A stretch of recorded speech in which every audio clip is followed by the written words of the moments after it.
mind. Isn't that what the old folks say? Well, I beg to differ, because there really is nothing new under the sun. We used to think that this generation was stronger than that of my parents. But after learning where and whom we come from, I realized that this was a false narrative. They fought, bled, and died for the liberties that we take advantage of today. So I changed my mind. We are our grandparents. We are our parents. This is where the idea for uppity Negro apparel and accessories comes from. We are the uppity Negroes that defy boundaries, broke chains, climbed mountains, and crossed valleys of hatred, bigotry, illiteracy, and oppression. The statement is simple. The cause is never ending. The sound, loud. Say it with me, Kendrick. I am that uppity Negro.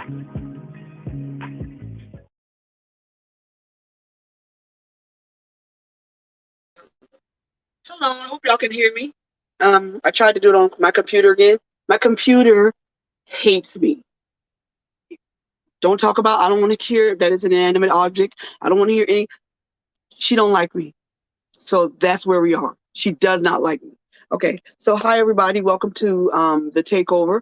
I'm Bobby, of course. And it's Tuesday. It's 7 o'clock. And I have some things I want to say. And I would love, love, love for you to join in on this broadcast. I believe that it's on the Trailblazers Facebook page. But I also know that I'm live on YouTube and a few other pages. So and we're trying to get back on the Uppity Negro page, but for some reason it won't let me. It just won't let me be great. Um, I don't know. It's just not letting me be great. So the topic for today, I literally stole it. I literally stole it from a sermon that had been preached years ago, and it's called "Who the Hell Left the Gate Open?" And just a little backstory on it. So it's a preacher, and he's telling the story that some Baptist preachers have, like a little story they'll tell at right before they say, "I'm about to close," like 20 times. So he's telling the story of a dog behind a fence, and every time there's a little Chihuahua looking dog, and a big dog would walk by, German Shepherd or something, and it would walk by, and the dog would go ballistic. It would be barking and barking all the way down the fence. Then it would go back, and then again, it would do it. It would do it again. Um, it would just keep on. I'm trying to let one of my guests in. Sorry, y'all. There she is. Okay, so I'm just giving a backstory on this, where I stole this. I stole the title of my. I stole the title of my broadcast today. So it's a little dog, and for days and weeks, the dog would yap yap yap yap yap yap behind the fence. Um, and one day, the dog is yapping as normal, and it gets to the end of the fence and realizes that somebody left the gate open. And all that yapping, all that talking, all of that, whatever it was doing, it when it realized that gate was open, I promise you that dog's life changed. And that's how some people are. Some people will yap, yap, yap, yap, and talk, talk, talk, talk till they get to somewhere and they realize that the gate has been left open. Um, my take on that is kind of different. I'm going to be going back and forth between that and the story of Samson and Delilah. Um, Coco, if you could be my other hands, I forgot to put it right here. If you could just get me where that is, because Okay. people like to be you telling the truth. You ain't making stuff up. It's So Judges 16. huh? It's Judges 16. Yeah, Judges 16. So um, can you put that in the chat thingy? Yeah. Okay. So that's my technical term for it, and I'm not changing it. It's the chat thingy. Everybody calm everybody calm down. So a sidebar. I did that at work today. I know what it is. It is a glad hand, and there's a rubber piece that goes on there, and it connects the air hose to the truck. Child, I couldn't say glad hand for nothing. I said the do thingy, and I'm looking, and the guys are looking at me like, we can't believe we let her drive the truck. Because I don't know, I can't remember the names of stuff, and that's what I do. So it is what it is. So we're gonna get started. I do not like when people get on and they go, come on in, come on. No, I'm not doing that. Watch from the beginning. That irritates my spirit. It just irritates my spirit. Come on in where? And where are we? No, I don't like that. And I'd rather you just watch it again from the beginning. Anyway, so we were talking, with my thought on that after I called Cocoa, and I talked to her about it, and this smile came on her face, like she was no, seriously, like she was expecting me to call her, or somebody. She was expecting somebody to call her and have this discussion, because this is what she had been. This is where God had led her before I even called her. And I saw that smile, and I was like, "Oh my God, we about to act up tonight." Oh, we gonna act up. I got me something to drink. I will be well lubricated. Oh, we gonna act up tonight. All right. So, I can't. The dog yapping behind the fence was a really good story, and it was a good illustration of people and how confident they are. But I wanted to come from a different angle of who left the gate open, because what I want to do is for all of us to start taking responsibility and being what's the word? Taking responsibility, and the word accountability. Oh, that's the word. And being accountable for the things that we do to ourselves.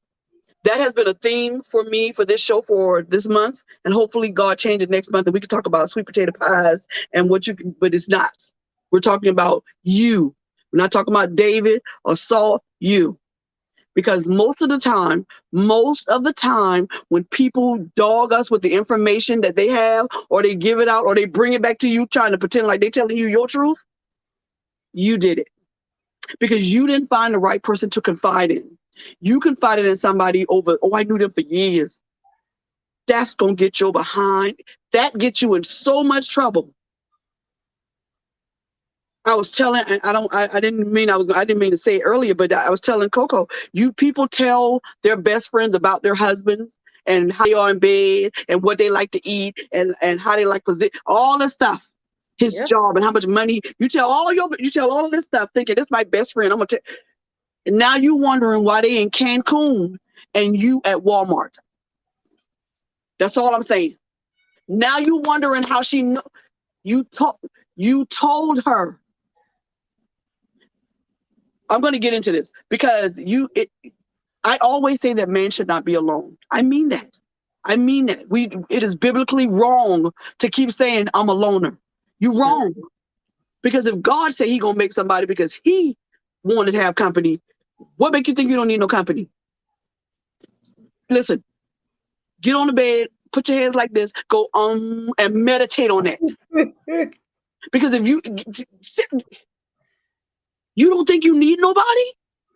Okay, we'll work on that. You work on that. I was sitting here and I was thinking about my notes and all that stuff. And I'm sorry. This is the nervous thing I have. My prophet gave me this thing on my neck, and I done popped the chain because I mess with it so much, because it just calms me. I'm so excited, and I can't wait to get to Cocoa, because I don't know what that grin for, honey, but we about to tear this show up. We will be rewind. Listen, this is gonna be 2 hours. I already know. We 8 minutes. I already know we're gonna be at 2 hours, because she might take over, and I might let her, because this is called The Takeover, but there's no name, so it could be taken over by anybody. So, Escape had this song out in the back when I was younger, and it was called "Who Do I Turn To? Who Can I Run To?" Mm-hmm. I loved it, to fill the empty space, and that's what we do. We run to people to fill an empty space, but this is the problem. We are so multifaceted. We have so many layers, and I've said this over and over again. You need to find a person for each layer of who you think you are. For every personality that's in there, you need to find a person to talk to, or to deal with that issue with you. But just because they can help you with that particular issue does not mean that that's the person that you should confide in. Right. That does not mean that is the person that you're supposed to give all of your intimate whatever. Oh God, oh Jesus, I got to say it right now. Your children are not stop it. Stop confiding your business with your children. I don't care if it's your husband. Your husband and your relationship is two separate relationships. The relationship you have with your husband and the one you have with your children are different. Stop telling your children about your husband. Stop telling your children about your wife. They're not your friend. They're your children. They're meant to be taken care of and nurtured until they can get out on their own and have their own issues with their own people. But they can't do that because you want to be their best friend. And now you're wondering why he don't, my godmama can't open it up. She said she can't open up the thing. I don't know why. She can't open up. I sent the link. What is she on? The Trailblazer page? I don't know. I sent them a link into a text. Okay, hold on. So your children are not your confidants. Your children are not your friends. They are not. Your children are a gift from God, but they're not the gift of fixing your issues. Because understand, you had those issues before they got here, and you still chose to bring them here. But they're not here to listen. I can't. I got to get off that because it just irritates me. So if I think people are having trouble, I don't know why, but I sent it as a but I had to do it through my phone. And maybe that was the issue. Okay, hold on. I'm just trying to see if you can send it back through my Facebook page. Yeah, because I sent it to my Facebook page too. So y'all give us a minute. Let us do some maintenance. Just give us a quick minute. I don't want people to miss out on, but I don't want to leave out of here either because I might get cut off. So let me try it on my Uppity Negro page. So that's what we're talking about. But give us a couple of seconds to get some and what I can do is I can run another commercial. Because I don't think it went to my personal, so I'm gonna just share it from Okay. Join Bobby for The Takeover every Tuesday night as she tackles tough subjects with her trademark humor and wit. We guarantee you'll be educated, edified, and also entertained. So join us at 8 p.m. every Tuesday night, right here on Trailblazers Radio. Okay, we're back and we're still working on getting people. So I'm going to try to share it with, she's the only one that said she couldn't. I'm going to try to share it to her particular page. Yeah, because if people want to come in, I want them to be able to see it. It'll only let me share it to the Trailblazer page. Why is that? Y'all give us just a second. Well, I don't think anybody even on here right now, which is kind of good, but I want to share it, but it'll only can I do it like as a comment? Like put that @ sign? You should be able to. Okay. So sorry about this, y'all. The people on YouTube who might be watching. Okay, now I just pulled up your show.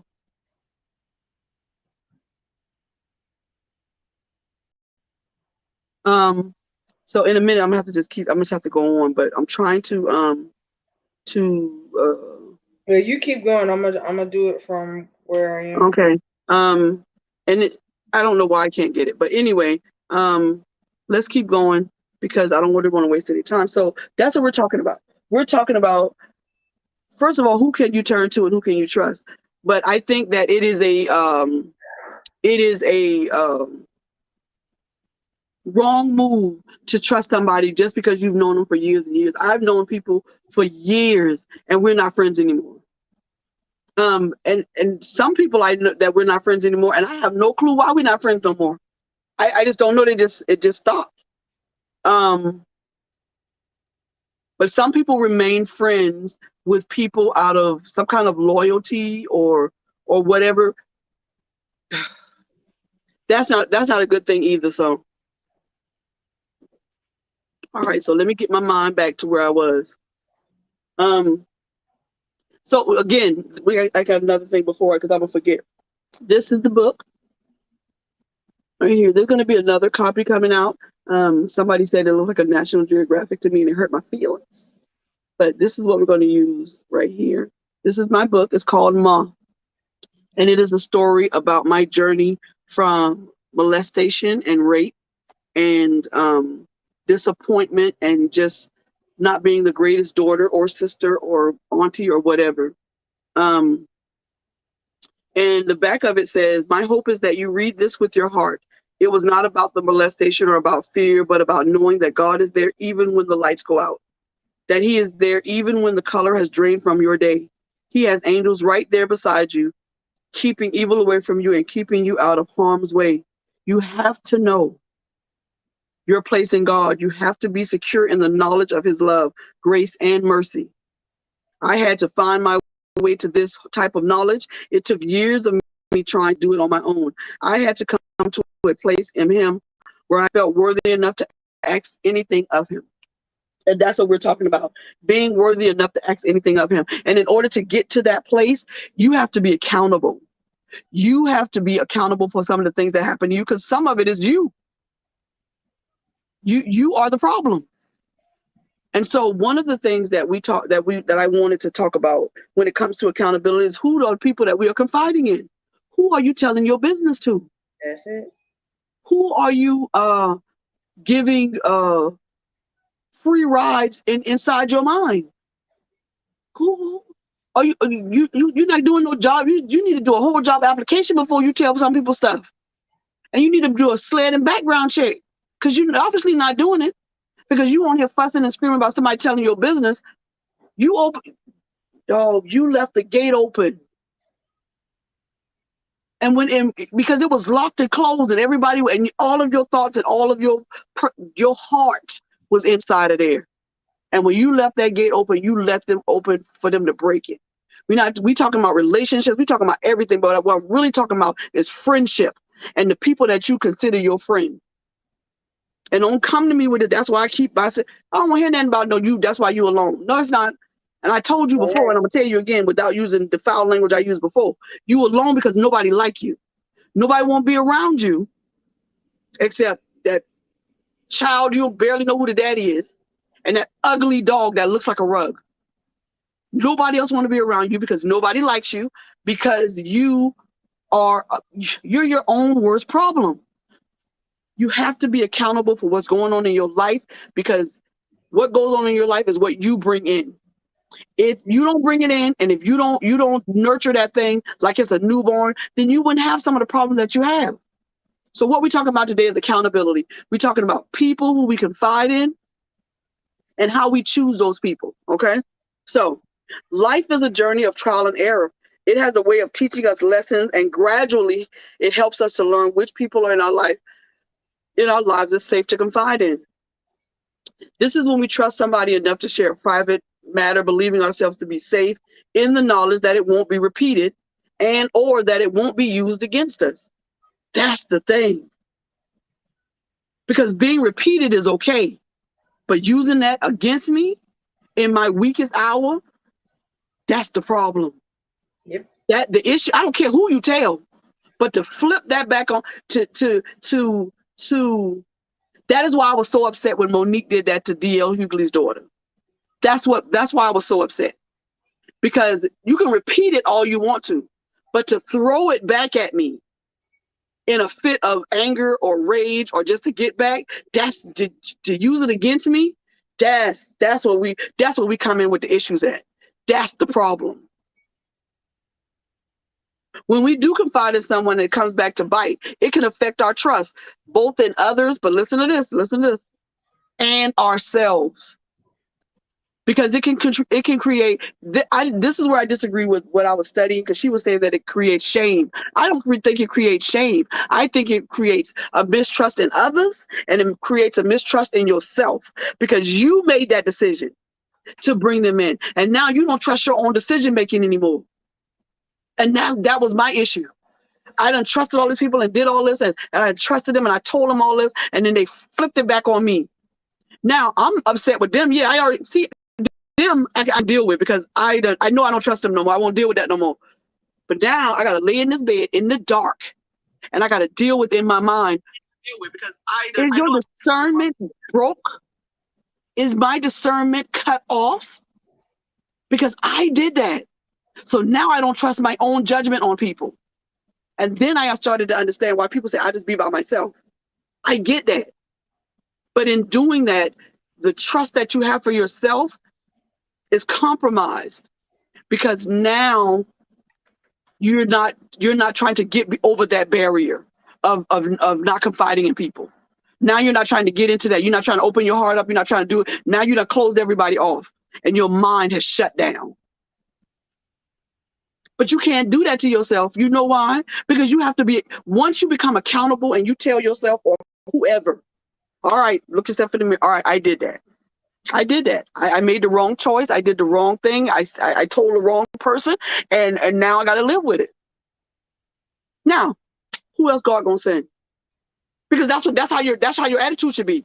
Your attitude should be, he gonna send somebody that I'm going to be able to trust. Not I just ain't gonna never trust nobody. That's not. So you don't want to put the work in. So basically what you're telling me is I don't want to put the work in. Because that's what you're telling me. I don't want to put the work in order to get my heart mended back together. Because God is only going to do so much. Mm-hmm. He only gonna that people say they don't like that song, but I do. If you make one step, he'll make two. But the problem with that saying is he done already did it. It's already been done. So you walking and making those steps, but the 2 steps that he done made that turn into 100, all you gotta do is catch up. So who do you turn to fill that empty space? Yes, you get on your knees and yes, you pray. But if that was all you had to do, then why was Eve made? Because Adam could have been running it by himself. He was all right. So why give him a companion? Why give him a friend? Because everybody needs somebody. And again, it ain't your turn. Let's be clear. I'm going to keep saying it till somebody get mad. All right. So over the years, I've also learned through the process of setting boundaries, even for those I deem trustworthy. You got to have boundaries. I don't care how much you trust them. I don't care how many collars they wear. I don't care how many crosses and you have to have boundaries when you are confiding in someone. There is a wall that you should not step over when you confide in anybody. Because there's such a thing as too much information. You have to, there's something that you need to talk about, before you talk about it, write it down.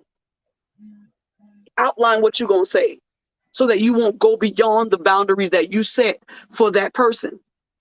Now, they're going to ask questions and try to keep up with your outline. Keep up with what's in your mind. Stay focused on that. And we're going to talk about some different kind of people who like to change the subject to talk about them instead of what you got going on. You start off saying, I'm getting to it. I'm getting to it, Coco. I'm going to slow down. And it said, I'm lucky. I have long-standing relationships and friendships with people that I love dearly, but I'm also guilty of oversharing. My apostle will tell me sometimes about all of that I didn't need, not all of it, because that's what I do. I'm a person. I just do not.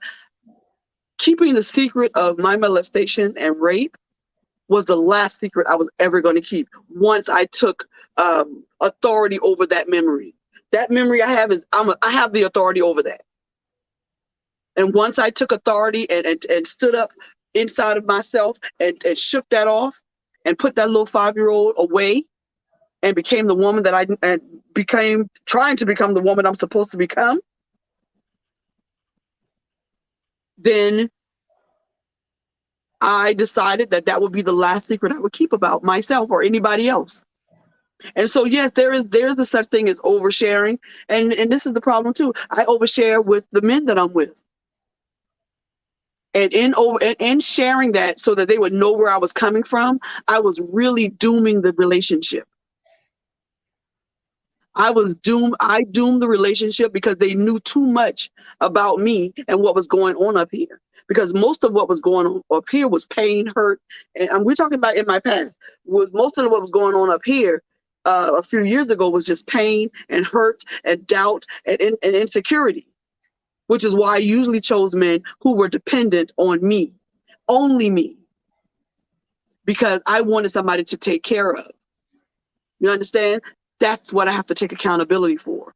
I chose the wrong person to confide in, because in that last argument, they threw all of that back at me. And because I was never a person to do so, I took it. I didn't say anything. I didn't repeat what you told me about your mama. Didn't repeat what you said about you. I didn't repeat that, because when you tell me something, if you tell me something and say, this is just me and you, I first thing I do in my mind, I say, okay, God, when they tell me, just let me forget. I don't want to remember it no more. Just let me forget it, because I don't want it to come out of my mouth at the wrong time, because I value the fact that somebody has the confidence in me to give me that kind of information. All right, so I'm moving a little slow, and I'm gonna get it up there. So I'm not really guarded now, in like a wall, but I do have boundaries. I do have certain things that I don't tell certain people. I do have things that I don't tell anybody about anything. And it's hard for you to believe I understand that, because I have told all my business at some point or another on here or in the book or whatever. But there are things that I do not tell and I do not say, because they're mine. That's mine. You feel me? That's not anybody else's.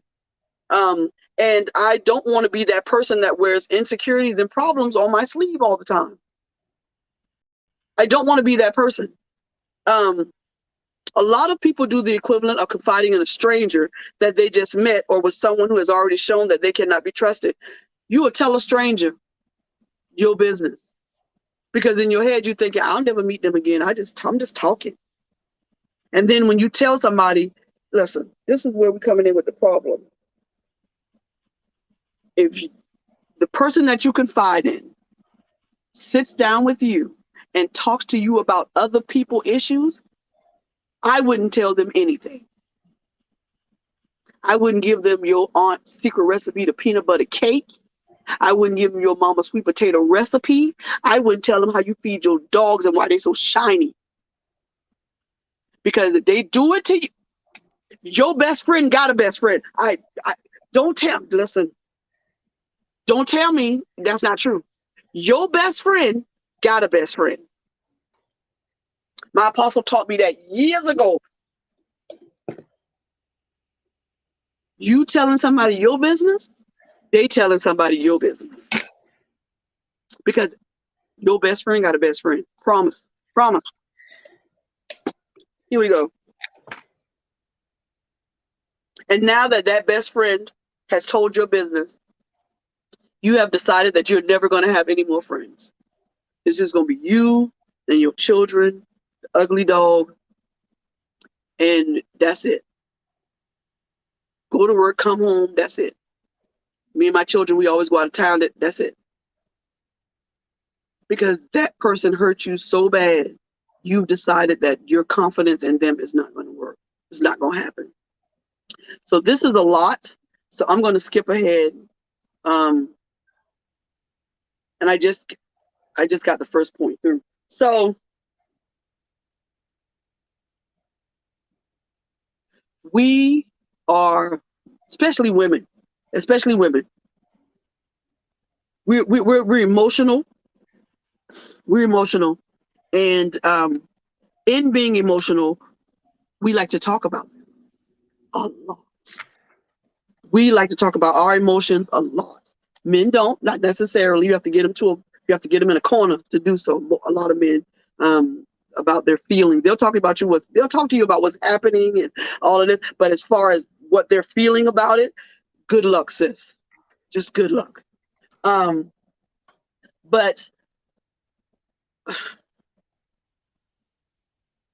there's this new thing going around about these small circles, and I'm only going to look after me and mine. And again, I have said this before.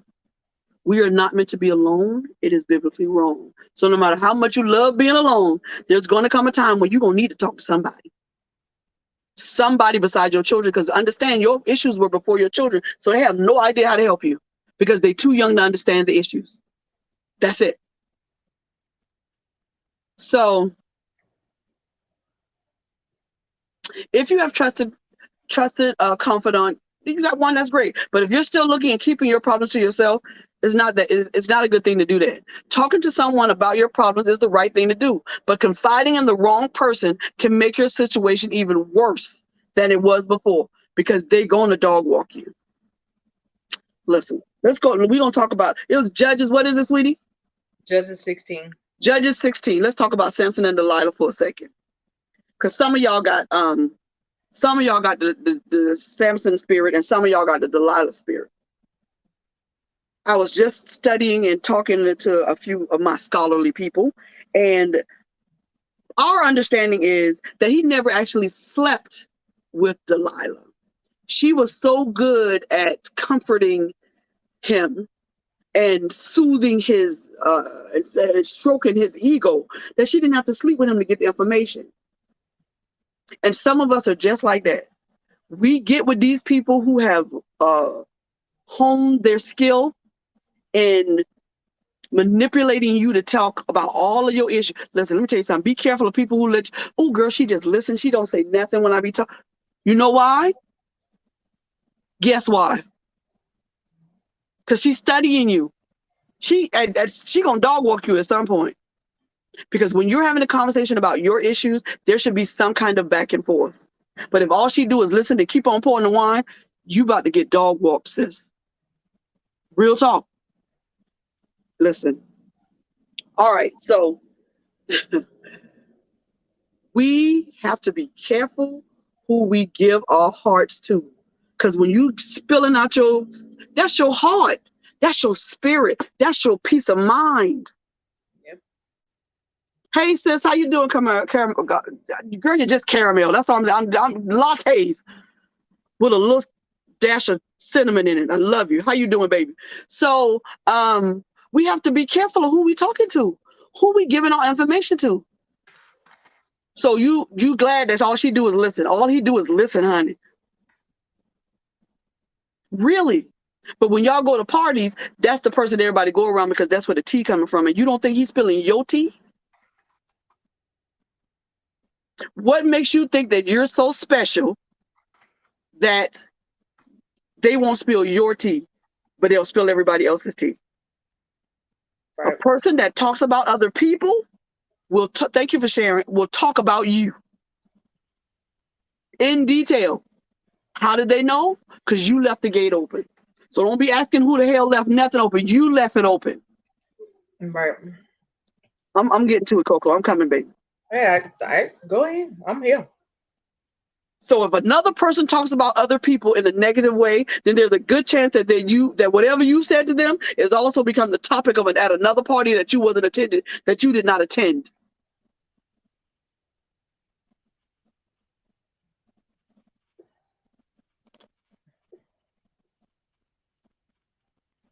Remember this. If they talk to you about other people, then they will talk to other people about you. Because I don't know how special you think you are to an individual who can't stop doing this about other people's business. You can look at Facebook and TikTok and YouTube. They have whole channels dedicated to dogging people and getting into their business and talking about them all day long. And then I'll tell you, I'm gonna go real old fashioned on you. If they did it to Jesus, that's all I'm saying. And this is number one, because this is the biggest red flag you're gonna get. If they talk to you about other people, I promise you, they got a best friend they talking to you about. It's and who said that to me today? It's my Krisha. It is the nature of man.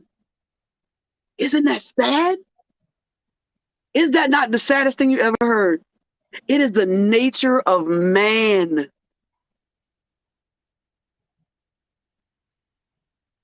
So, Samson sees Delilah, beautiful, flawless, beautiful chick. She gets him to come home, and then she lays him down with his head in her lap. Now, think about this. And I'm not trying to be deep. She has taken control of the most important part of his body. What is it, Coco? What? The most important part of your body? Oh, his head. His mind. See, I'm not by myself. This is not something I made up. She has just gotten control. And then if you think about it biblically, you know what? You already know the story. So you know it was his hair, right? She has just taken control of the most important part of this man's body. And you know she sat it at in the most comforting place known to man today. I watched my apostle take members of the church who are hurting or whatever. She said, come in. And she'll put them in her lap. You know why? Because ain't nothing like a woman lap. Nothing. And ain't nothing like a black woman lap. That's why white folks we're not getting into that. Let me put it this way. It ain't nothing like a man being able to find solace, or what he calls solitude, in a woman that does not nag him. The only nagging he got from her is when she wanted to know what can make him weak. But in the midst of all that nagging, she still was rubbing his head and giving him comfort. And I'm pretty sure she was feeding him grapes and apples. And she was. And so women are the same way. We are the same way, but there's a difference in the comfort that we need. We are the kind of people that women believe in security. If something pop off, do you got my back? I don't care what it is. That's what we believe in. We believe in security, and we want peace, and we want to know that you're going to come in and you're going to step in if something pop off. And that's how women are. We just want to know that in this area right here, we are secure. Men are different. Men need the lap, honey. But some of these women let's go with men too now, because honey, everything is all mixed up. We'll talk about that another show when I decide I want everybody to be mad at me, but I'm working on that show. Understand this. So that lap of that lap of a woman, of a black woman, is a sacred place. I have seen grown men fall into the laps of their mothers and cry like a child. And she put the most important part of him on the most comforting part of her. You understand? And she just rubbed his head until he told her what she wanted to know. Yes, we want to know. Can you stay? You better listen. Boys to men. That's what we want to know. We want to know. Boys to men asked it, but that really is a woman's question. Can you stand the rain? Because these people talk about these tables, and I want to be IKEA. I don't care. But what you better know is, can he build a table, and does he have an umbrella big enough to bring you into the fold? Girl, don't make me change my subject, girl. But we getting to that. I'm going to get to that. So that's the first thing that we have to look out for. That's a red flag. If they talk to you about somebody else, then I guarantee they're talking to somebody else about you and everything you done told them. And you wonder why, as soon as you finish, your husband, as soon as he leave, and he don't want to be with you no more, how he get somebody so quick? Because everybody all over town already know what position he like in bed. They know he pay his bills. They know what he like to eat. They know how. Because you can't keep your A off of TikTok. It ain't even that. When you find, first of all, you got some females, and I'm gonna say it because I've been there, done that, wrote the book, got the T-shirt about it. You got some females that will get close to another female so that she can get that info. You see this finger? Exactly. Okay. Exactly. You got some females that will do that. I had a female that did that to me. Yeah, I'm getting there. I'm getting there, Choco. Don't you preach before I get to. Let me read first. You know how you be in church? The reader read, then you get to preach. You preach in a minute. Don't make me go faster than this. The second person you need to look out for is a person that steals the topic. Exactly. You give them a whole blueprint of your life. They know every room inside your head, all of them. Because the topic of today's show, you left the gate open. That's who the hell left it open, you. The next person is the person that steals the topic. You walk into a person, you start talking about your problems and all of that, and all of a sudden they switch it. And they try to revert the attention from your hurt to something that happened to them. People do that to me all the time. I'll be talking, they'll say, "Oh girl, how you doing?" Girl, this new chemo and this. Oh girl, listen, my aunt went through that, and it always ends up with the person dying. I swear, Coco. Every time somebody start off with that, the person died at the end. And I'm thinking to myself, what part of that story was supposed to be inspirational to me? Right. Because I be joking with my pastor all the time. I say, people keep calling me. They borrow money and you gonna cook this and you gonna do that. Nigga, I'm the sick and shut in. That part. You supposed to be bringing me groceries. You supposed to be offering me gas. I'm the sick and shut in. But it don't matter. Because as soon as they ask you, how you doing? They just keep right on talking because they really don't want to know. Right. So understand, look for that person, the person that steals the topic away from you to talk about their hurts or whatever. Because what they're telling you is what you're going through is minimal. And it don't mean nothing to me. That's what they're telling you. Watch for those kind of people. People who don't really listen to you and people who listen too much to you. It just sounds like hard work, don't it? But it really ain't. It really ain't. And so here we go. The next one is, some people ain't good listeners, period. They just ain't. You trying to pull your heart out, you crying on the phone, you hear the baby in the background, you hear spoons. You think, in the middle of you crying, you go, "What you doing?" "Girl, I'm trying to get these." You ain't heard. You don't hear me over here panicking. You don't hear me over here crying. You don't hear me. And you couldn't go in a little corner somewhere and, man, you ain't got nothing you ain't got 2 minutes for me? First of all, your children been bad since 1942. You ain't changing it. They've been bad running around screaming. Your house look like a tornado went through it every time I come over here. So the 2 seconds I need you to be my friend, that's what I need. Not for you to be distracted. And stop talking about you cooking because you can't cook. I quit. That was bitterness.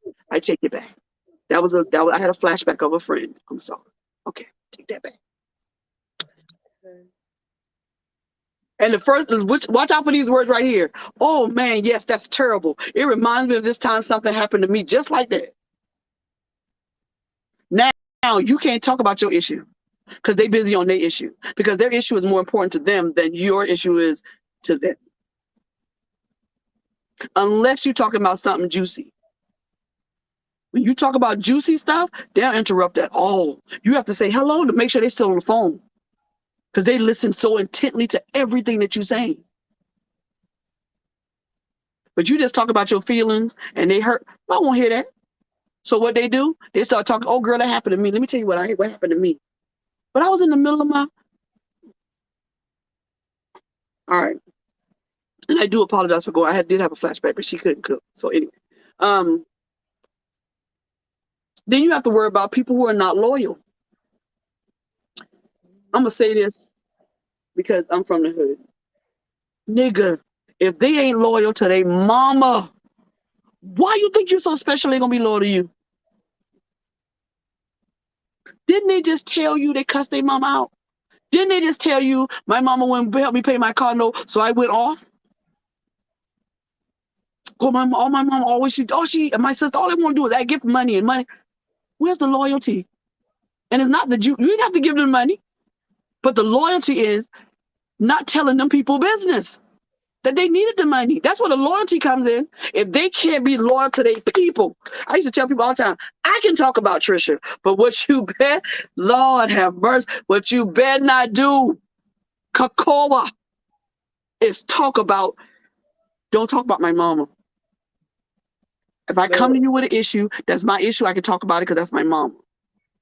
But what they'll do is they'll flip that back on you, and the guilt and shame of that is on you because you left the gate open. You let them in. They know every floor and room in your house. I love that caramel latte. I love that blueprint idea. You gave them the directions to everywhere in the house. You didn't keep nothing? Ain't nothing got no cobwebs on it?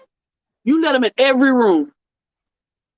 And before you let them in every room with your OCD, you cleaned every room before you let them in so they could see every speck of what you. I cannot. This is bothering me because this is who I was. And now shows like this impact me because I have to talk about things that I'm going through. I have to deal with the issues that I'm talking about in a different way because I have to do it in a way that I'm helping you. But like I said, I look into this thing and I'm looking at me and I'm talking to me because I have to be accountable. I can't get on this thing and be, honey, I'll say it again. I told my apostle that day, she said, you know, you're right. You can be anybody you want to on here. Superman, Batgirl, SpongeBob, Patrick, anybody you want to be. But I swear on everything that is Harry Potter and the Sorcerer's Stone and a pineapple cake, somebody know you in real life. Right. And I guarantee you, all they doing is waiting for the opportunity for you to keep on with the foolishness and somebody gonna pull your coattail, you hear me? And it won't be like the one with the issue of blood either, because you will have more issues than you thought you had. Because you done told somebody something. Many things happen to us that we don't wish the whole world to know. So we must have a friend who's loyal and able to keep secrets. This is especially true when it comes to relationship problems. We usually don't want the whole town knowing about our breakup or our divorce. And we know that we're confiding in the wrong person if they're telling everybody about our heartbreaks. They're just not loyal. Now, the person you broke up with, they may not be loyal either. They might be spreading your name across town. We don't know. But that's a chance you took when you married them. Right, but so that's not on you. That's really not on you. But that best friend that you told everything about your husband, that's on you, sis. You left the gate open. You let him right on in. Come on in. Set up camp. And that's how everybody know your business. Because your best friend got a best friend. Go ahead, Coco. I see this mouth. You go ahead, baby. I'm just saying, when you do it to yourself, there's a problem. It don't even take the other person really, because you did it to yourself. You know what I mean? At the end of the day, you was your own weapon formed. Because this right here is locked and loaded at all times. All the time. All the time. Even the Bible says you can't tame it. God said that. Listen, the God who made us said that this tongue cannot be tamed. And he said it was full of deceit. It is the nature of man. That is the saddest thing I've ever heard in this context. She literally put tears in my eyes because when she said it, I realized that I'm man. And it is in my nature to hurt people like that. Then that part of my nature, I will fight with everything in me because I won't do it. Not on purpose. But you got people out here, that's their job. That's their they wake up in the morning trying to figure out who they gonna hurt and dog today. That is they so insecure, they're so sad, they so blocked off that they can't think of nothing except hurting somebody else. The nature of man, Coco, caramel latte, the nature of man is to hurt others. Cain proved it with Abel. Delilah proved it with Samson. David did it to Bathsheba. I could go on and on. Bill Cosby did it to those women. Let's come on. You want to talk about it? R. Kelly did it to those children. Yep. It is the nature of man. I can't accept that is the. Let me move on because that's a rabbit hole, and I'll get lost in it. And then we talked about this earlier. Not supportive of how you feel. You trying to give them, pull your heart out. You upset, and they're not empathetic, and you upset or whatever. And then you act, and you always know what you're doing. You over here doing something else. Girl, Real Housewives reunion on. But I'm listening to you. I tell people all the time, you can't listen. You can't do both. You cannot listen to someone in the fullness of listening and be distracted with something else. Yep. Nobody got that. No, listen, all the superheroes from Marvel Comics, ain't nobody got that superpower. The same thing with I love two people. You's a liar. You can't love two people in the same way because they're two different people. So either you're gonna lust after one of them or you love the other one. Stop that. You don't love all your children the same. You's a liar. One of them is your favorite. You can listen. Y'all got me rubbing my head and I'm trying to calm down. You have to be accountable for what comes out of your mouth. Yep. And when it comes out of your mouth, the accountability is that it has to be the truth. My sister was my mama's favorite. It hurt me when I was younger until I realized that is the way of life.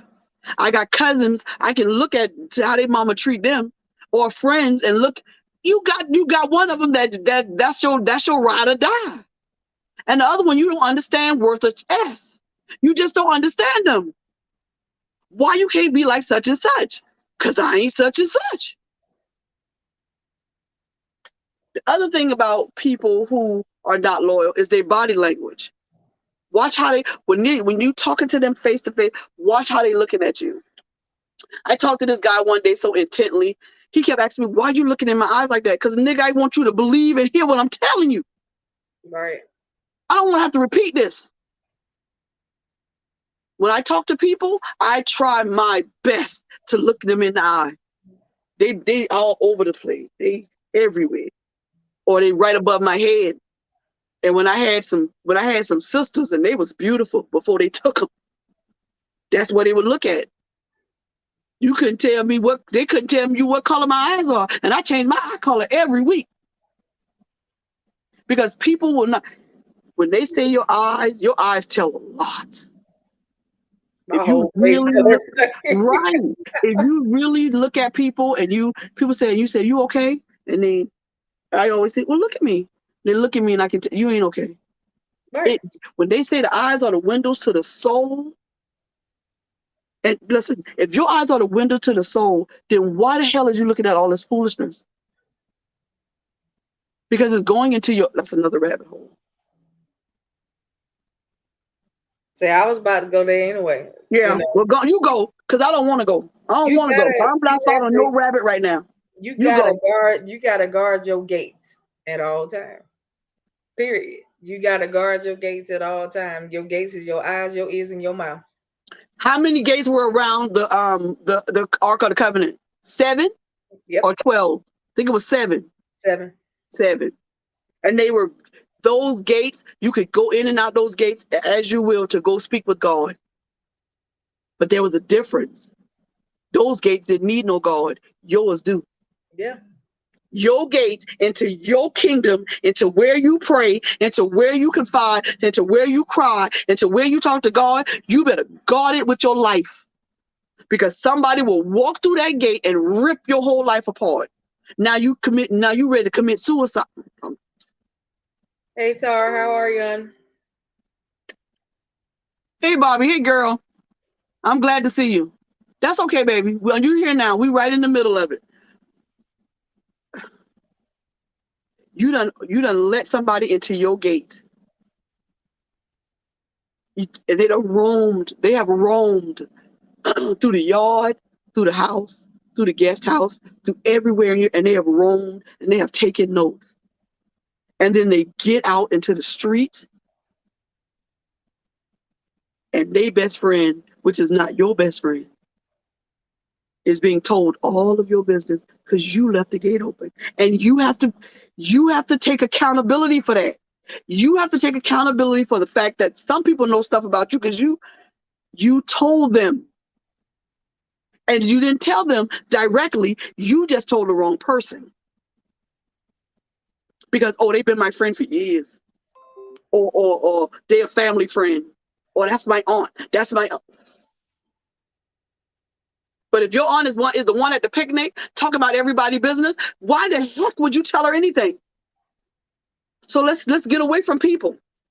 Let's talk about you have to be accountable for the mess that you made by confiding in the wrong person. Period. And so now it is your job it is your job to figure out how to find the right person to be accountable to confide in, to talk to. Because what's gonna happen is you're gonna talk to the wrong person. They're gonna tell all your business, and now you're mad at the whole world. But no, boo-boo. That sermon said the whole thing. Who the hell left the gate open? You left it open. You let them in. You talked to them. You told them all your stuff because you could trust in them. But how did you pick that person? Did you not do a sled check? No. Did you not do a background check? Most of the time, people pick people due to the similarities they see. Because what you going through might look like what in Boo-Foo going through, but honey, in Boo-Foo, and then you know what a lot of people do? A lot of people are making it appear that they're going through the same thing you're going through, so they can tell. So they'll piggyback and ride off of your testimony, or piggyback and ride off. Church people do that. I ain't talking about Christians. I'm talking about church folks who say Right. the worst lie ever. God told me. And you ain't heard God's voice since the last Lakers playoff. Not one time. What you did was you heard a little tidbit here, a little tidbit there, then you put it all together. Then you came to me so you could get the real story. So you could run back and tell Sister Grapefruit on the other side. Stop picking people who you think are going through what you're going through. I'm going through with this cancer thing and all that. I don't talk to other cancer people, not really. Not unless I meet them at the center or whatever. Hey Austin. Yeah, hey Simone. Anyway, unless I have to. They wanted me to join these groups and all this other stuff. What's the point? Right. I don't want to confide what I'm going through, they're going through with chemo and the body and all that. But up here, we different. And confiding in you might be dangerous for my mental health. Right, because everybody ain't on the same page. Exactly. When I was going through what I was going through, when I was trying to recover, I didn't deal with people that was recovering. I dealt with people that were already healed. You better preach in here today. I didn't deal with people that was still recovering. Preach in here today. You know, and that's the thing. We look at people and you look at the similarity and you're like, oh, well, you trying to get where I'm trying to get to. That's the problem. Everybody is not trying to get to where you're trying to get to. Everybody don't want to be enlightened. Simone, Simone, we're talking about being accountable for you. I don't know if you remember this sermon, but I look it up. It's called Who the Hell Left the Gate Open? And this preacher preached a sermon about this dog yapping until one day he realized that the lock fence that was keeping him safe was open and somebody left it open. So in my twisted brain, I began to think about people who confide in other people. And then they get mad when they businesses all across town. You the one left the gate open, so don't ask who the hell did it. You did it. Right. You did it. You did it to yourself. And until you take accountability for the fact that you did this, and you are the only one that can fix it by choosing more wisely who you deal with, it's going to continue to happen to you over and over and over and over again. Because everybody is not trying to get to where you're trying. Everybody don't want to be enlightened. Everybody don't want to go on no journey. Everybody don't want. What we say just now, Coco. Everybody want to put the work in. No. Well, they don't want to put the work in. No. Being a person that God has called you to be is work, boo boo. Peter was in jail and he worked his behind off to get them churches started. Earlier. He worked his behind off to get them churches started. Yes. And this is the other thing, Samson didn't just become great with the long hair. He worked to get that reputation. He killed that bear. He killed that lion. He had the bees and the honey. He did it. He worked. And he put his head in the lap of this heifer and gave it all up. And he gave it up and didn't get no coochie. I can't deal with it. Ain't nothing. We talked about this earlier, Austin, honey. Ain't nothing like the lap of a black woman, and she rubbing your head. Nothing. I used to have a boyfriend we black women, we know with the ingrown hairs, and he would put his head in my lap, and he could do that for hours if I let him. Just hours of just me rubbing his head, and because ain't nothing like the lap of a black woman. This is why white women let us raise their children. Listen, go ahead, baby. Go ahead, Coco. Let me tell y'all something. I'm gonna be real transparent tonight. Go ahead, baby. Talk to me. Most of the people that know me or know of me know that I'm married now. But before I got married, I had this one person, one of my male friends, that used to come to my house all the time because he found peace when he was around me. Mm-hmm. He had a whole girlfriend at home though, but he found peace when he was around me. He didn't have peace at home. I ain't laughing at you. Austin just ain't got no sense. These people ain't got and then in my head, all of a sudden I'm singing a song. Can I sing to you? Yeah, oh my God, I can't get it out of my head now. You better be glad I don't have your telephone number, because if this song don't get out of my head before I get off here, I promise you, I'm gonna stalk you. Because now all I hear is, can I sing? Not her version, the little ugly boy version. Can I sing to you? Yeah. Oh God. I'm gonna get you. You laugh right there. I promise you I'm gonna stalk you. I'm sorry, Coco. We trying to have an adult conversation and the children came. I get it. But I'm telling y'all, but it goes back to the whole Samson Delilah situation. Yeah. You know what I'm saying? Like I said, that male friend of mine used to come over my house all the time because he found peace at my house. He didn't have peace at home. He had a whole girlfriend at home. I knew about the girlfriend at home. Yeah. I wasn't trying to be that. You see what I'm saying? So at the end of the day, if you come over here to find peace, come over here to find peace. If you needed to chill out. When you ready to go home, that go to down. Yeah. That is the issue with being in a relationship with somebody, because y'all got things in common. Right. Oh, she like fish and I like fish too. Nigga. Right. Nigga. Because if you don't have no peace, if you can't put your head in that chick lap and not be scared she gonna stab you, or she give you your plate and you sniffing it because y'all had an argument, something wrong. Right. And he would tell me that until one day she called my phone. When she called my phone, I just told her the truth. Sweetie, I don't want what you got. Trust me, if I wanted it, I could have it. Okay. I'm watching my language. I don't think I cursed up. I think I only said ass or something. It was my thing though. Like, trust me, I don't want what you got. Trust me, if I wanted it, I could have it, and it wouldn't. Amen. Amen. Let's preach. Yes. So you know what I'm saying? So that's not what I wanted, but I let her know. I said, he here because he don't have peace with you. I know everything that y'all have going on, and I really don't want to know it, but I know it. And that's where that's where the problem comes in with relationships, is that we think because we're in a relationship with somebody, and I'm talking about marriage too. We think that because we're in a relationship with somebody that we should just open up the gate and just tell them everything. And like I said earlier before everybody came in, my problem is I shared too much with the men that I was with. Right. And so when it was time to end that, or they were ready to move on, in order to because you got to really hurt me for me to walk away. And so they would flip that back on. They would remind me, well, that's why your mama didn't love you, and that's why you ain't got no children, and that's why your sister talk too much. But guess who talk too much? Right. What's her name? Right. Look. There's a whole lot of them that talk too much. I did it. I did it. There's a whole lot of them that talk too much. I left the gate open. I let them all in. They knew everything about me because I thought not that we were going to be together forever or get married. None of that.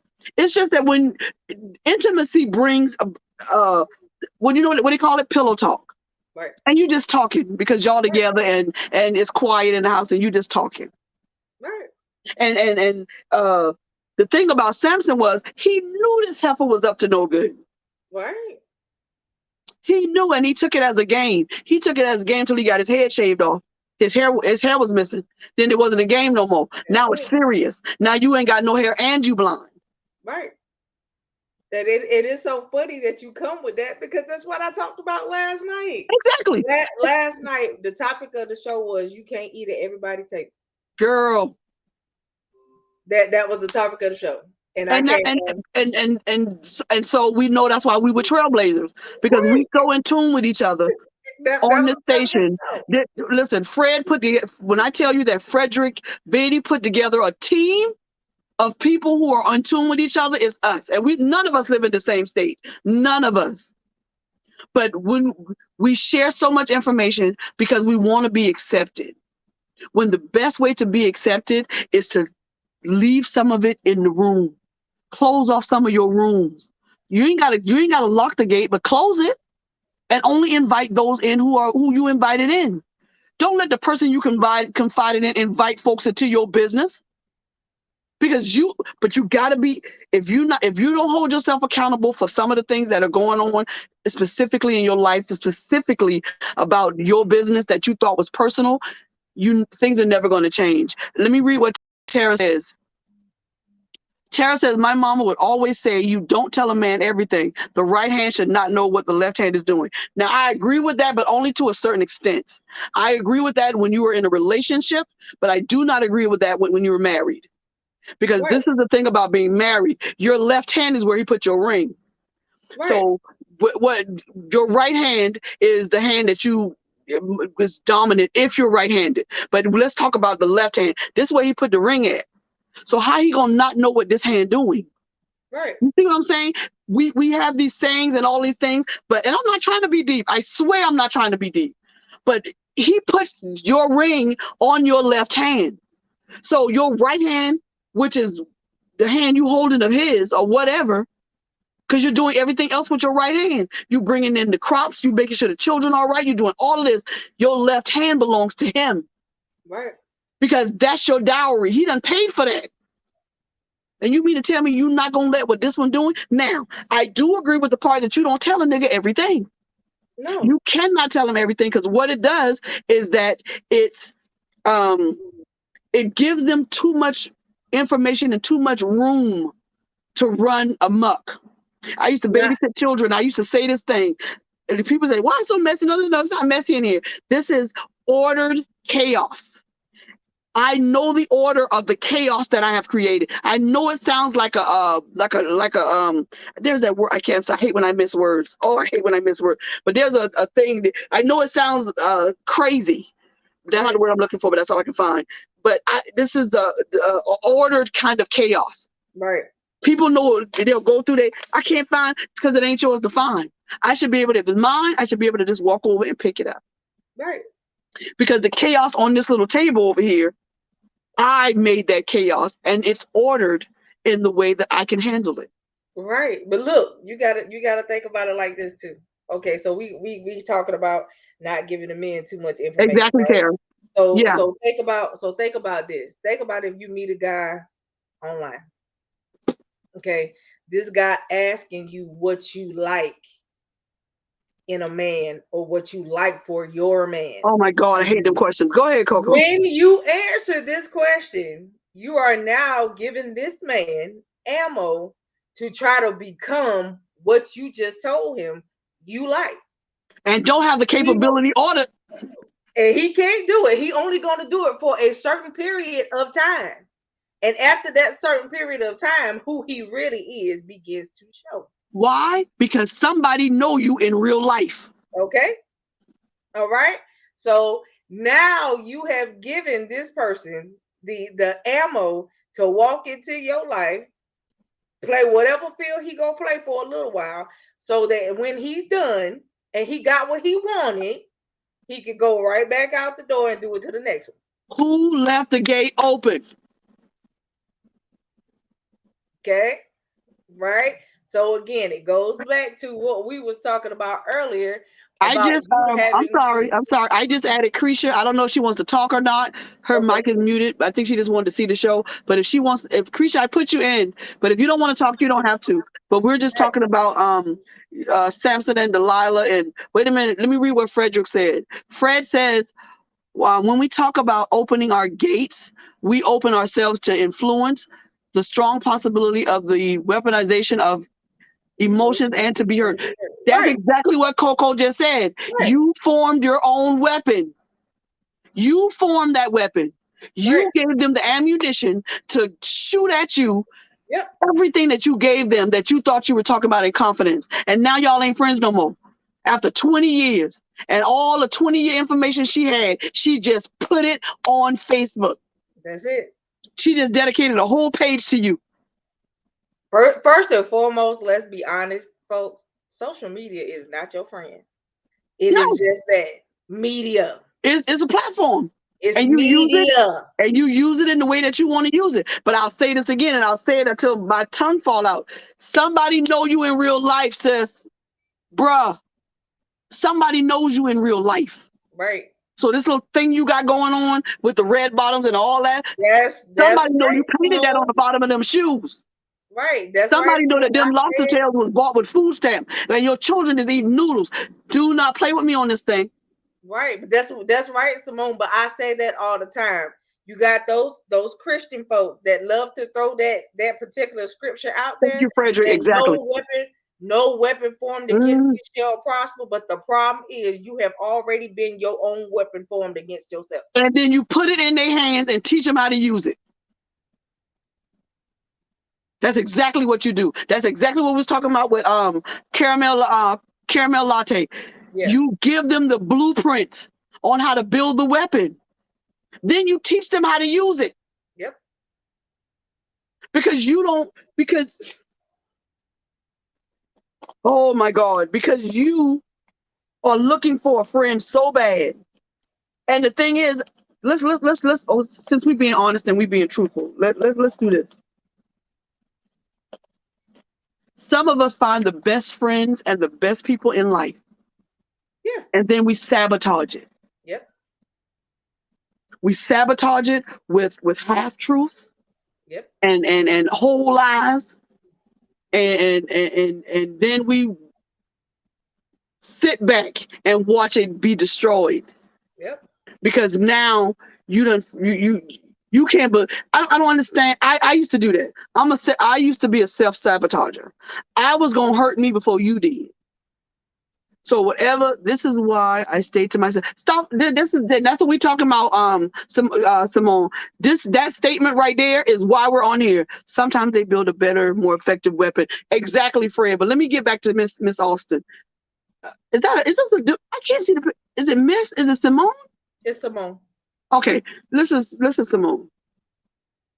And I'm gonna say this as a sister that loves you, and I understand why you would say that you stay to yourself. But let me explain to you that it's biblically wrong for you to do that to yourself. There is somebody out there who you can talk to, who will hold it and never let it go. I done told Krisha some stuff, honey, that'll destroy me. And some of the relationships that I have with other people. But I know, hey, boo, I know that I can tell her that, and I know it won't go nowhere. I have told her things that I regret saying after they came out my mouth, but because I'm a talker, but I know it ain't going nowhere.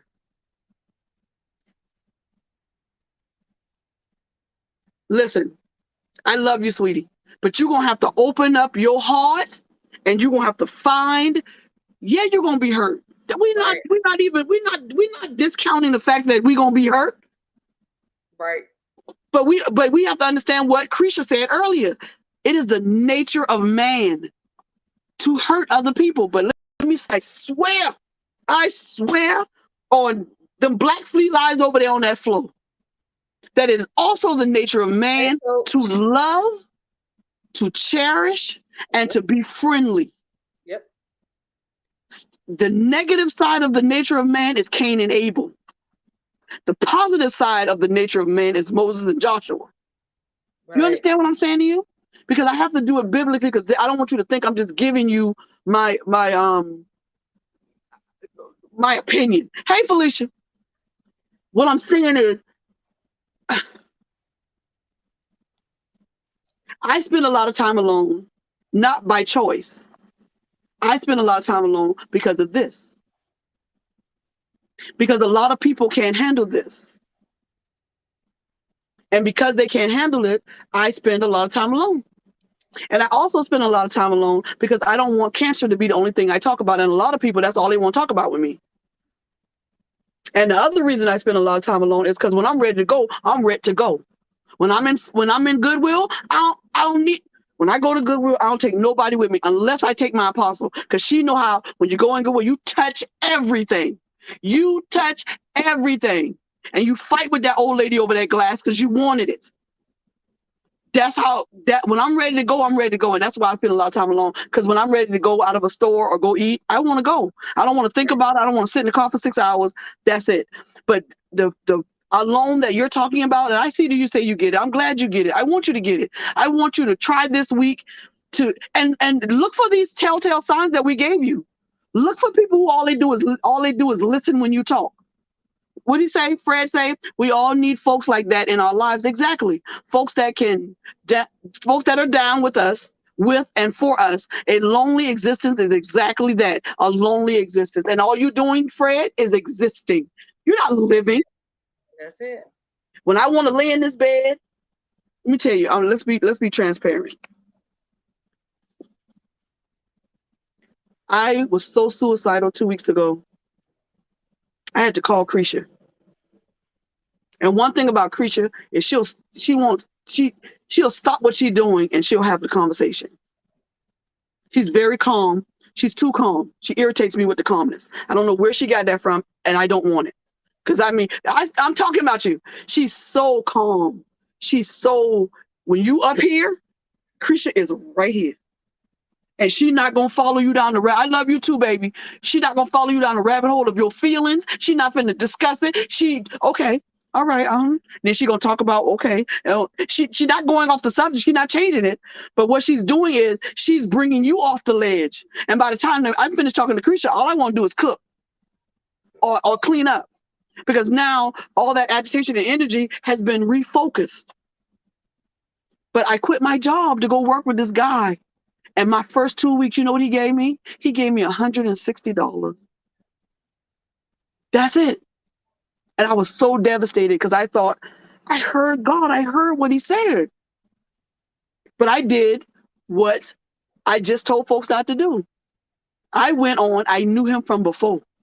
Right. And he sounded like he was going to be on the up and up. And he knew, and he talked to me with respect. Yes, ma'am. No, ma'am. But I've seen people get robbed and say, ma'am, give me your pocketbook, and they shoot them. You gotta let's go back. I am accountable to whatever is out on the street about me because I left the gate open. Right. Talking to boyfriends or whatever, they spread whatever they were going to spread. And so this show is really about just being accountable. I asked that question when I coach, do you want to live or merely exist? Choose love. Say so, Felicia. I don't know if you can come on here. Can you come on here? All you got to do is send her the link. Can I send you the link? Let me get her permission.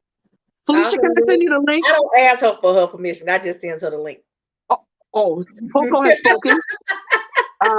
And I don't fight Cocoa because she started getting into that prophetic mode. I'm leaving the room. I promise you I'm leaving. How do I send it to her? I'm sending it to her now. Okay, see if she can come in for a minute. Because I didn't know you were a coach. I did not know that. And I'm on here talking. I'm not a coach. So when she come on and you hear me say, hey, Coach Fee, that's who I'm talking to. Oh, okay. But I now I feel not intimidated. I feel like the teacher just called me to the principal office. But look, okay, this is what she talking about, y'all. Okay, so she talked to y'all about Samson and Delilah, right? Last night I use Samson and Delilah first. So this is not. Don't play with me. Don't play with me, Coco. It's not funny, but it's funny. So last night, that was my first point. Is talking about Samson and Delilah. Mm-hmm. Then I talked about the death in the pot. Mm-hmm. And then I talked about Joseph. Mm-hmm. And then my last point was Jacob and Esau. Krisha, if Krisha would come on, she'll tell you that before I even spoke to you, I called her first. Krisha, remember I called you, and those are the same names we used when I was trying to find examples. I said I couldn't. That's what I'm talking about. This Trailblazers team is something else. So that just confirms that what we're talking about is on point. I talked to Krisha, and I promise you, I went down that same list of names that you just had from last night, and I didn't see your show last night. So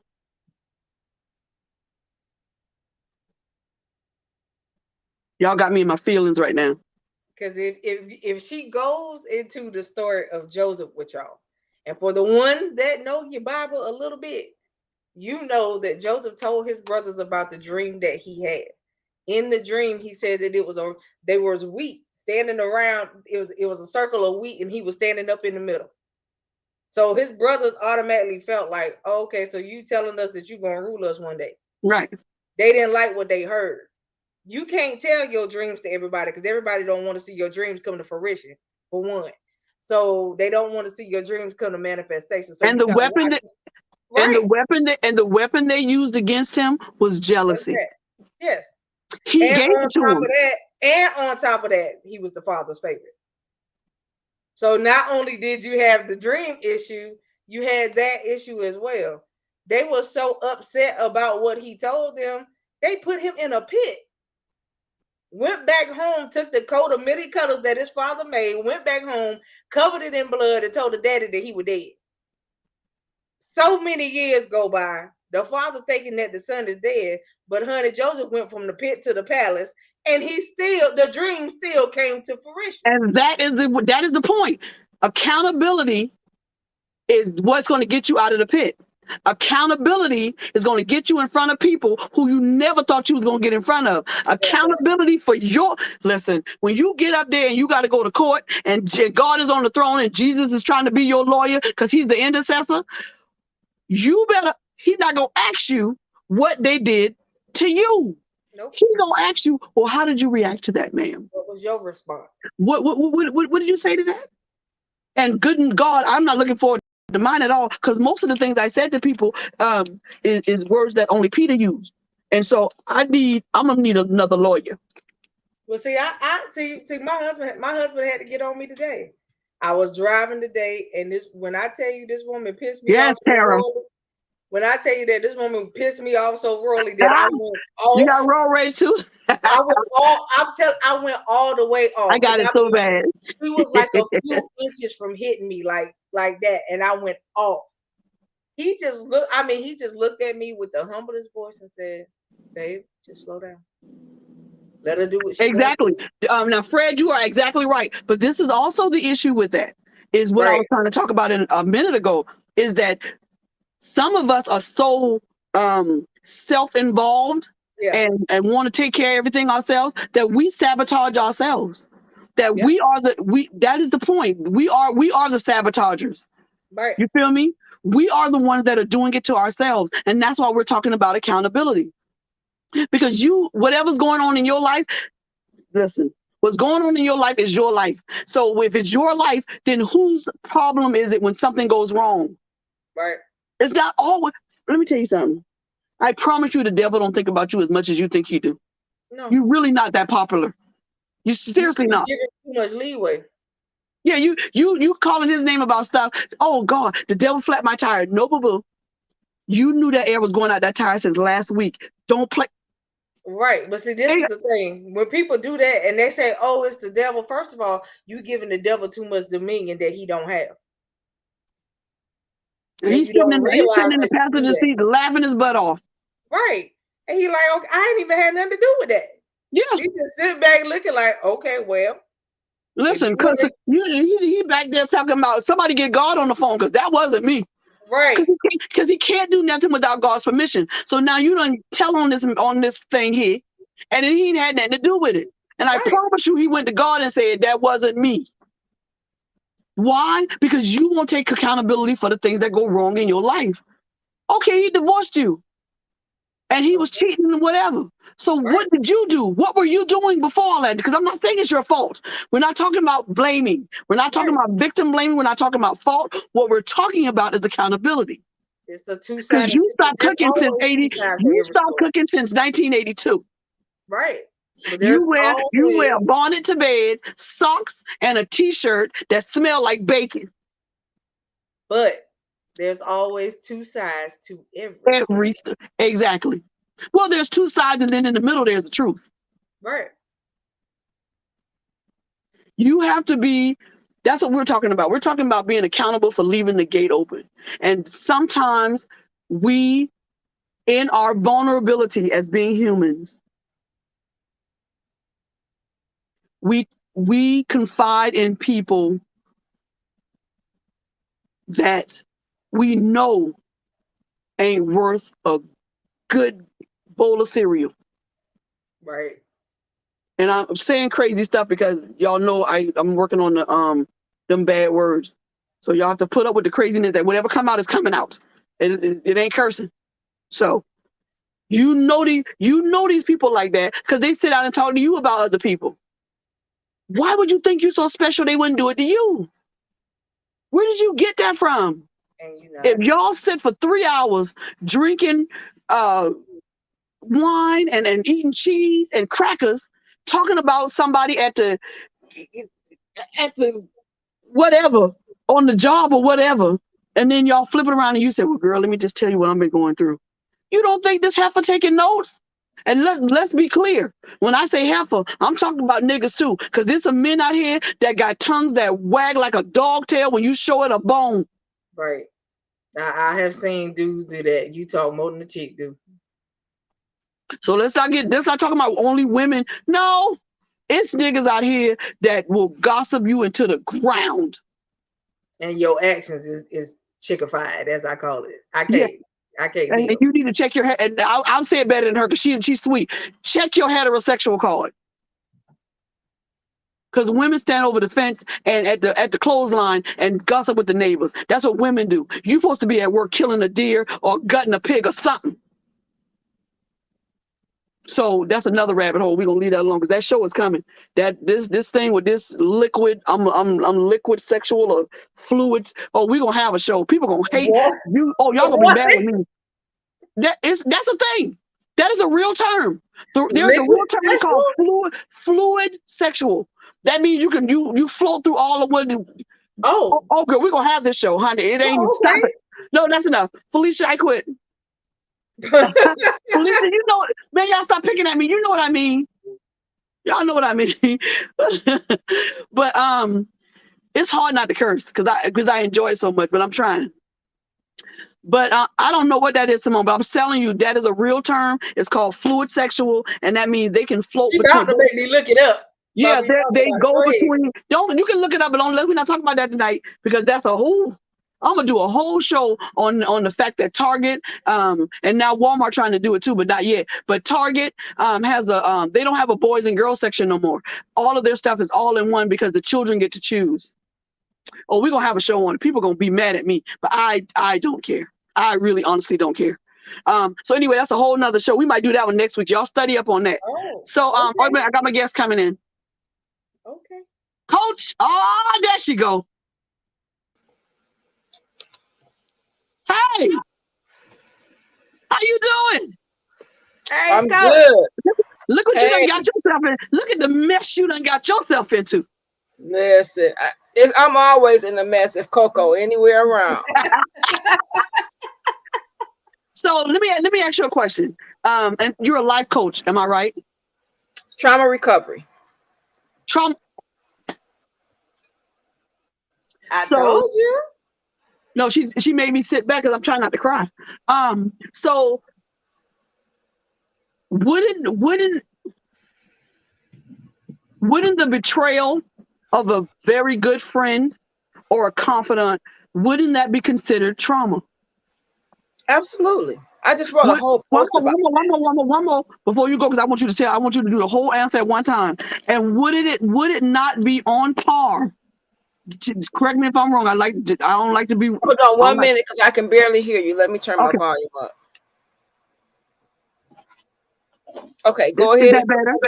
Yes. Okay.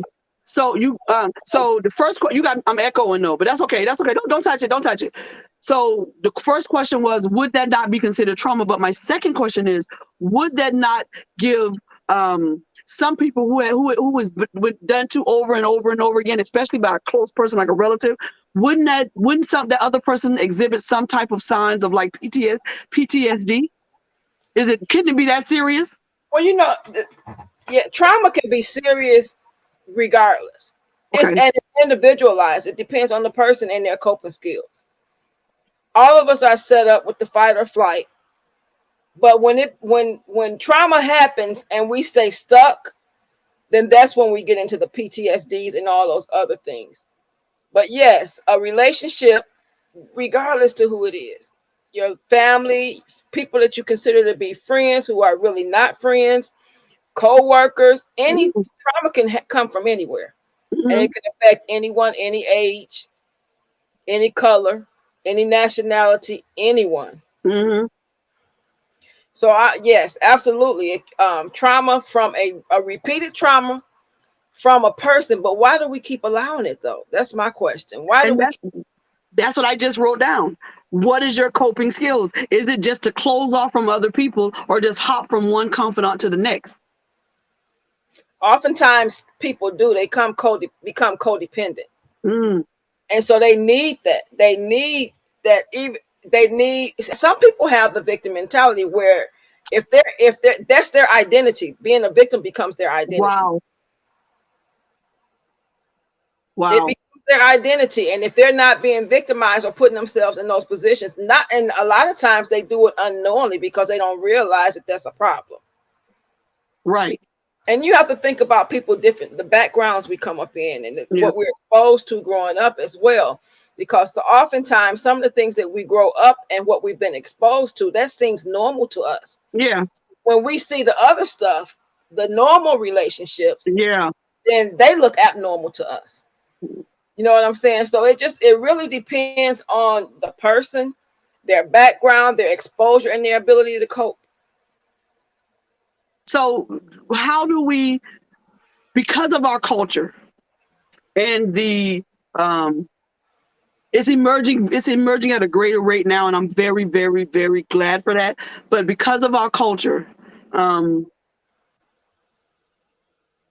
we don't deal with coping or mental health or any of that stuff until sometimes until it's too late. And so where do we learn those coping skills? Because they're definitely not teaching it in school. You're definitely not getting it from, because my mom, like I wrote in the book, wait a minute, I gotta do a shameless plug. Hold on. This is my book. It's called Mom. That little girl right there is me. That ponytail is all God and a little bit of grease. That's all I'm saying. My mama was determined to get it in there, and it was done. Don't talk about my mom. So my mom was a very, I used to call her Plain Jane. But after she died, I realized that my mom was broken. Something happened to her, and she either never told anybody or she told somebody and they didn't say anything. And so my mom, as a broken woman, dealing with me as a broken child, how do we deal with that? How do we stop that kind of cycle? You know what? And so I can talk about this from experience because my mom also grew up broken. And when you're broken, you give out of your brokenness. All you have to give is what you know, and you're broken, so you give broken, right? Man, you better preach. And so then when my sisters and I started growing up, we said, well, we didn't get this and this didn't happen. My mom, and I shouldn't tell her story, but she, her mother, she was raised by her grandparents, not by my grandmother, until she was higher up in age. And so that spirit of rejection was on my mom. And then my father was absent. my sisters and I talked about that, and the no love, the no hugging, and the things that we missed, that we saw other people getting, like, you know, families with 2-parent homes. My mom was a nurse, so she worked 2 jobs and sometimes 3 jobs to make ends meet for us. And she did what the best she could out of what she knew. But again, she did it out of her brokenness because she was lacking something. So now here I am lacking, and I'm raising my children, and I see things, and I say, well, me and my sisters talking, we say, well, we're going to hug our kids more. We're going to kiss our kids more. And so I think at some point, someone has to make a decision in that family. Yes. That things have to change, that something is abnormal. Somebody has to recognize it. But as long as you're in it, how do you recognize it if that's all you see? Yeah. And the thing about that too is it's perpetuated by the fact that, like I said, and I usually say this during the show at some point, I don't have no secrets. The secret that I kept of my molestation and who did it to me, and the rape and who did it to me, was the last secret I would ever keep. When I turned 47, I was determined. I'm done with secrets. And that's why I tell people, you want to talk about my business, go ahead. Because whatever you say, I've been told before. And if it hasn't been told, it's a lie. I refuse to keep secrets. And the fact that this person is still in my family, still doing whatever, is the guilt that I have to carry. You feel me? Because I should have told. And my guilt and my burden is, I know it was done to others because it was never checked, because I never told. And so I believe that's what happened with my mom, is that things happen and it's never checked. You just know that you can't go into Uncle Billy's room. You just know you don't go to the bathroom by yourself at Granny house. You know, don't leave your pocketbook right there. No, tell me, listen. When I go to my people's house, I don't play them kind of games. You hear me? I'm gonna leave my stuff and do what I want to do. And if you touch it, then you can't. Then you have the consequences. Because I'll take this ink pen. Oh, sorry. What you said is key, though. I had a flashback. I'm sorry. What we are raised up, taught what happens in this family stays in this family. Yes. And because it stays in the family, is why the family continues to be traumatized, and dysfunctional. Generation after generation, and I have seen family where it gets so bad that it starts permeating not just the family but outside of the family. Yeah. And so now you can't bring your friends around. Thank you. Now you can't bring your friend can't bring our babies around. So it has to be addressed, but somebody has to be the one. You know, I've been talking. I think I mentioned this last night.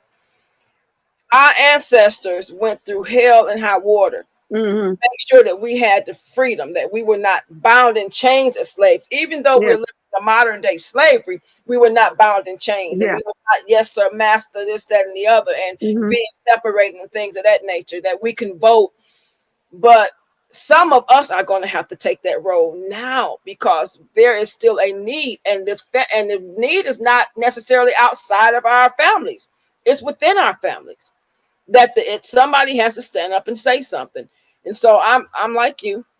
I refuse to keep secrets, because and that's what the enemy wants us to do, though. Yeah.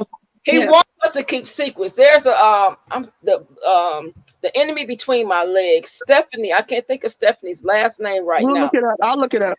And there's a book called The Enemy Between My Legs. The Enemy Between My Legs. Wait a minute. Let me look it up real quick.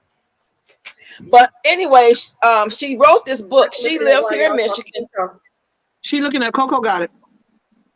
You got it. I don't. Coco look it up and she'll put it on there. I don't think it's The Enemy Between My Legs. I think I'm saying her book wrong, but it could be. But I'm gonna find it and I'll put it on here. It's Stephanie Jones. Yes, that's it. Yeah. So can you put it on the screen, love? Yeah. Thank you, Coco. So she came. My sister has a women's organization called Women Being Made Whole. One year she was our speaker, and she talked about that. You guys probably could possibly get her on the show, but she talked about that. She talked about how she went and she did tell, but they didn't believe her. And she kept telling it. She's still telling it. And then when she got ready to write the book, she said, "What is this going to do to my family?" You know, how are they gonna feel? But she had to free herself. So she wrote the book, and the book is a phenomenal book. And she discloses everything, you know, what happened, who did what, and things of that nature. And it freed her. You know, when we tell our stories, and I'm not saying we all always have to write them in a book. I journal. Yeah. I think it's very important. I think young ladies should start journaling as soon as they can write. Yep, and they should have those books saved up through their lifetime. And then at some point, they can go back to this, and they can go back to that, and they can go back to that. And I think that a lot of times we don't see where, and I'm talking to me. I'm talking to me, Coach Fee. I don't see, you don't make me cry, Coach Fee. I want one show where I do not cry. It's okay, though. That's a release. I don't see the progress or growth in my life the way other people see it, because I stop chronicling when I get in a space where it's dark for me. And that is the worst. And I understand it's the worst thing I can do, but I'm so involved in that dark space. Right now we're talking about accountability. And I think that I just told a friend who called me, I take accountability for other people's stuff because I really don't have a lot of issues. I don't have no kids. I got a man, but he in that special college with, you know what I'm talking about. You know how black people say he in college. Okay, so he's in college, and I don't have a bunch of friends around me all the time. I'm mostly by myself unless I choose not to be. And so I saw my nephew today, Coach Fee, and I hadn't seen him since my mom's funeral. He's not even 22 yet, and he's already a drug addict. His sister, yeah. And these are my sister's children. And seeing him today, for some strange reason, showed me the progress that I have made. Because back in the day, I would have drove off and left that nigga standing on that sidewalk, and I wouldn't have cared, because that's how they did me. But I held on to him and cried so much my lashes were stuck to his shirt. And then I came home and I cooked him a meal and I took it to where he was at. You know why? Because that's what my mama would have did. And I think that if we do not journal, I'm trying to get my boyfriend to do it. If we do not journal and chronicle the awful times, then when we progress into better times, I don't see it. Coco tell me all the time, you have, from when she knew me a few years ago to now, because you're talking about accountability, I couldn't spell it because I wasn't accountable for men. Everything that was done to me, somebody did to me. I was what you talked about. I was the victim. And I always called them, I was the victim. If something they did to me, accountability is so freeing. And that's what we're talking about. We're talking about leaving. We're not talking about locking the gate. Just don't leave it open for everybody to come in. They have to have permission to come in. But when you leave it open because you confiding in the wrong person, you can't get mad at that person. You have to be accountable for the fact that you just told this nigga all your business. And so you gave them the weapon. And then, like we said, you gave them the weapon and then you showed them how to use it. And you mad at them. It's you. I was my biggest issue when it came down to men. Go ahead, Coach Fee, because I can talk all day. So one of the things, Coco, I promise you, everything you talking about, we talked about last night. I feel bad because now I think people gonna think I plagiarized, but I didn't see the show last night, y'all. I didn't see it. Tell you something. I'm gonna say this and take it to heart because I'm learning. I've known this for years, but I'm learning even more.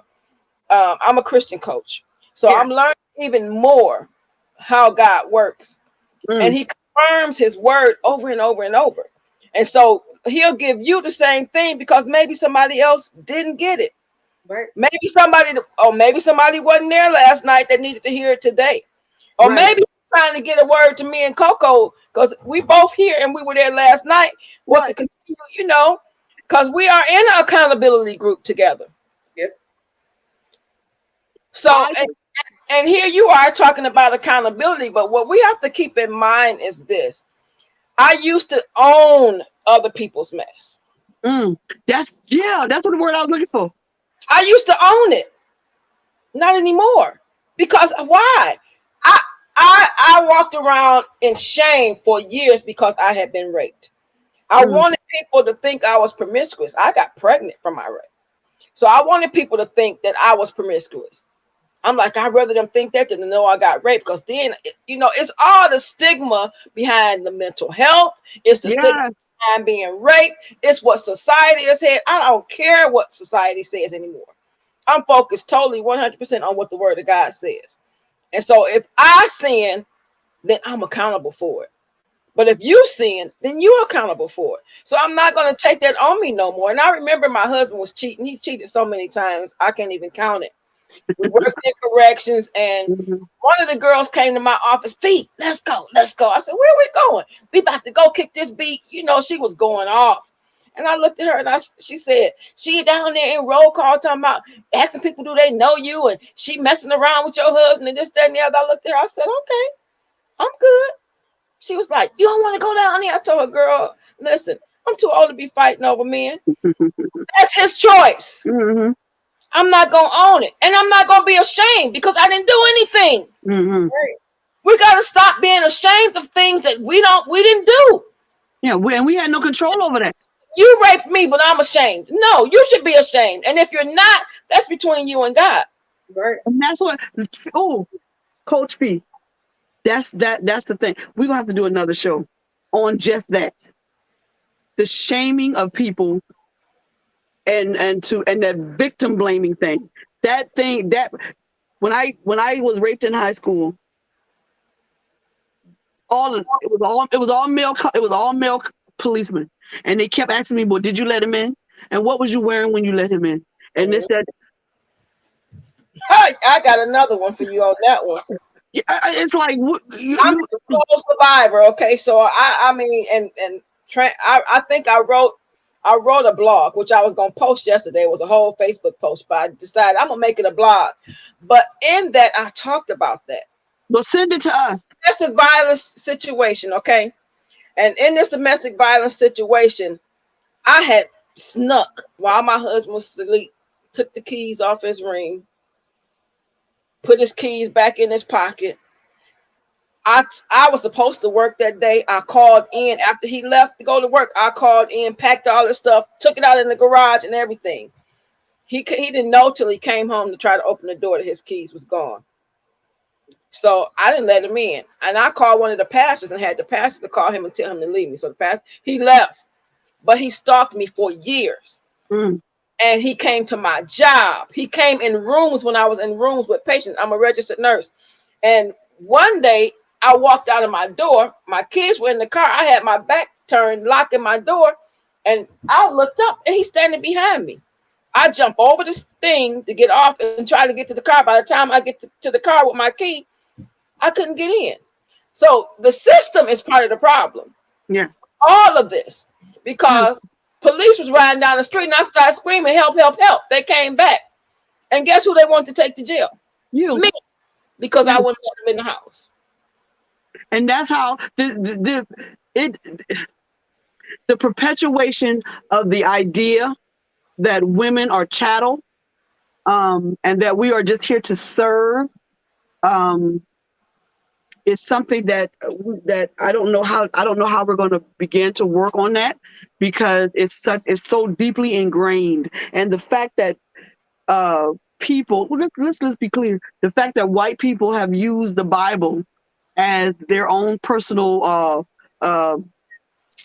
law, and we're not talking about even legislative law. We're just talking about their own kind of moral compass, and twisted up and taken God's word and made it into whatever they wanted to make it into. I don't know how we're going to fix that, but I do know that this lesson of letting the gate open, and leaving it open and allowing the people that can somehow. I used to think I had something written across my forehead or a radar that niggas could look at, and then they could see how weak I was. And seriously, because I kept picking the same Negro. Oh, get it.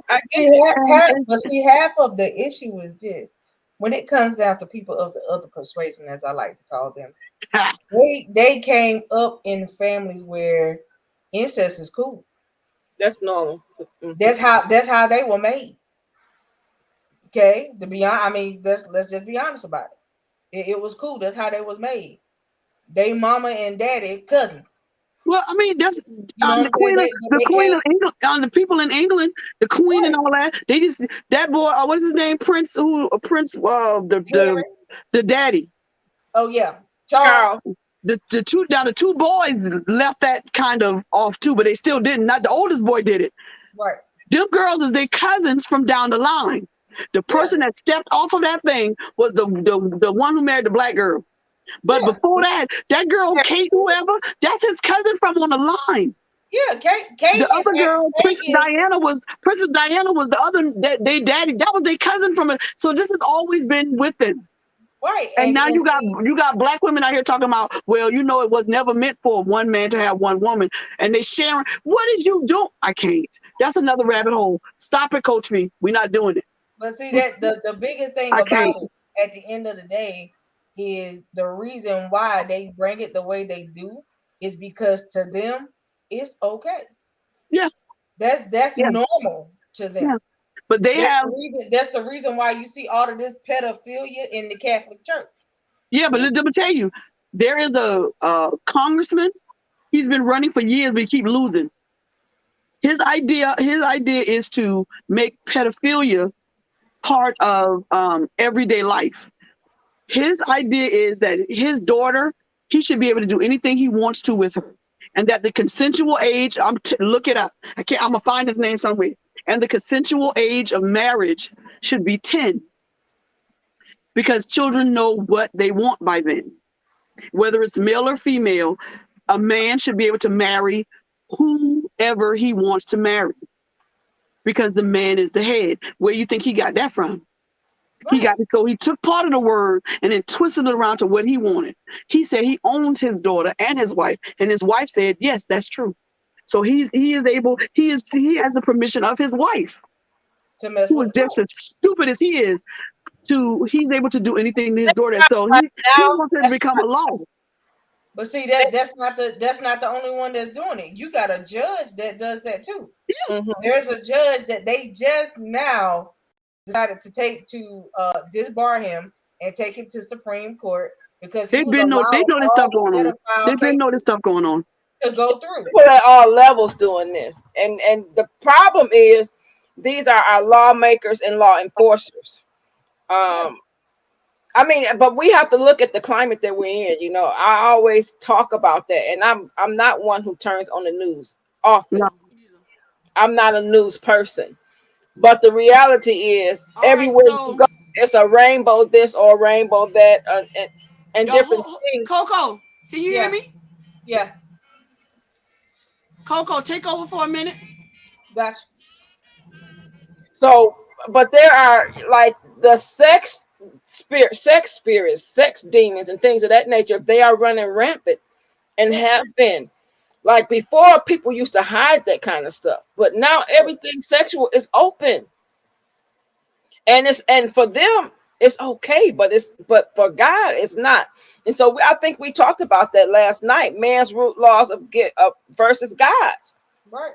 And so now this is the thing. Render to Caesar what is Caesar, and to God what is God's. All of it's God's.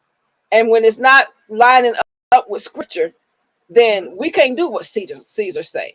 And I said, as an ordained minister, they can try to force me to marry people that I'm not in agreement with if they want to. And they can go ahead and take me to jail because I'm not doing it. They had a lady here in Michigan. I think she wouldn't make a cake for somebody. Yeah, and she got fined $150,000. Yeah, yeah. Like, are you serious? This is her business. Yeah. She should be able to choose who she wants to. And if we don't pay close attention and really pay, like you talked about discernment a lot last night, and discern these people, we're going to be in a world of trouble.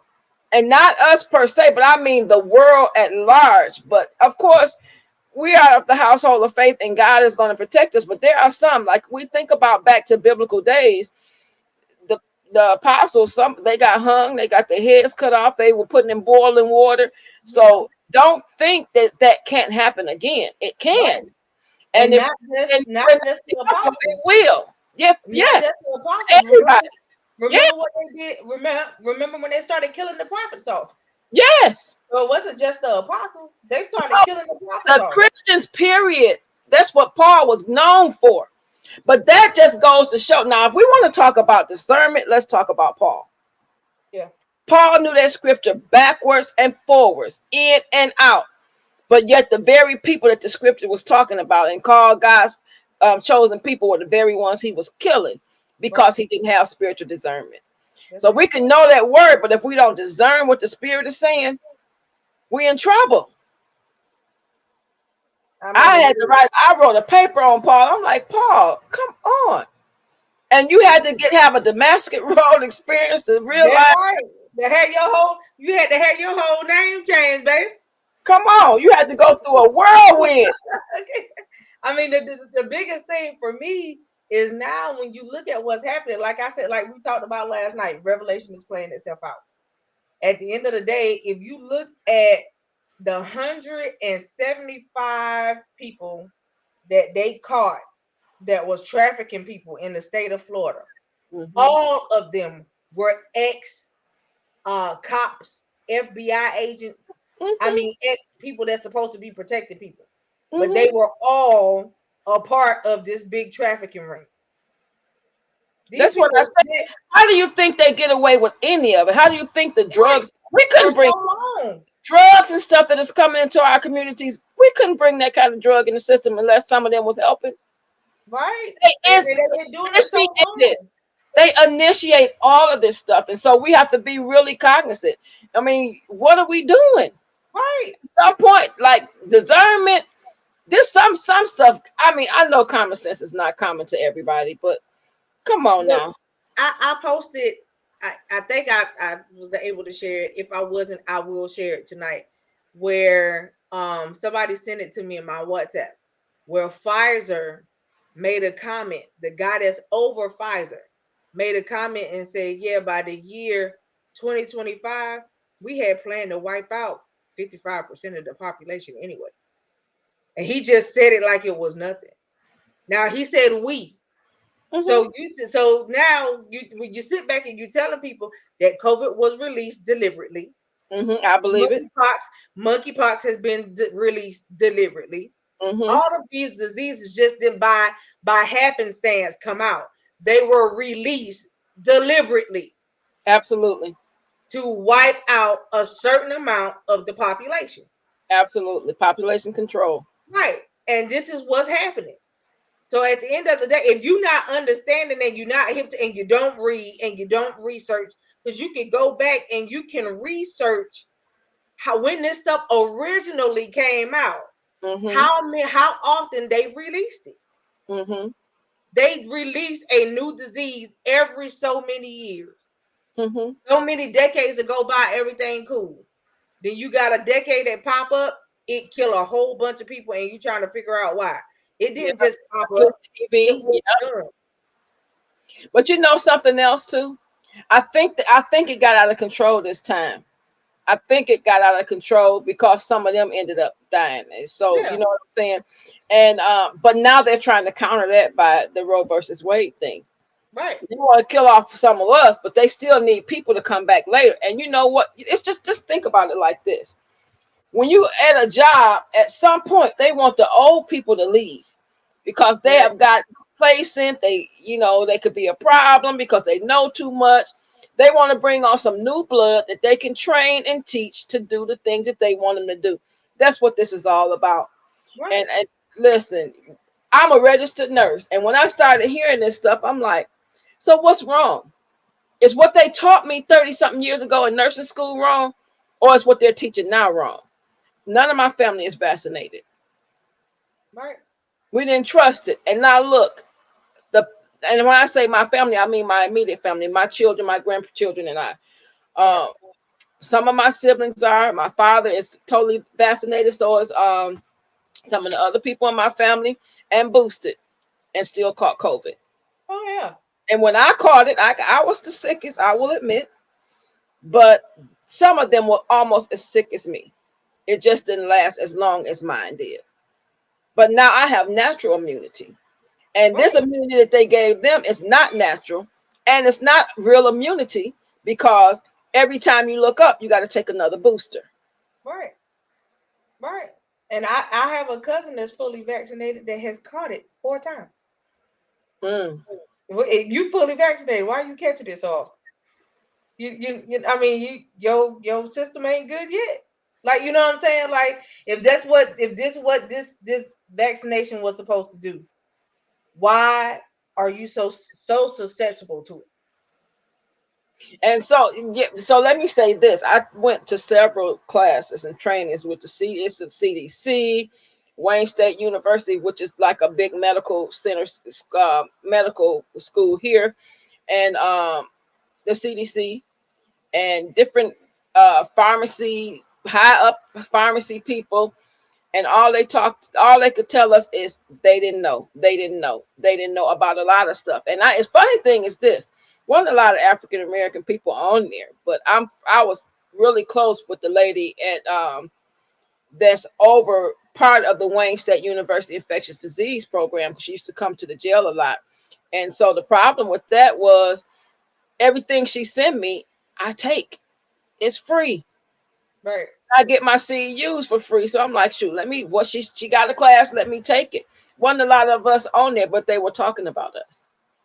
And they talked about how Pfizer and Moderna did not work well for our population.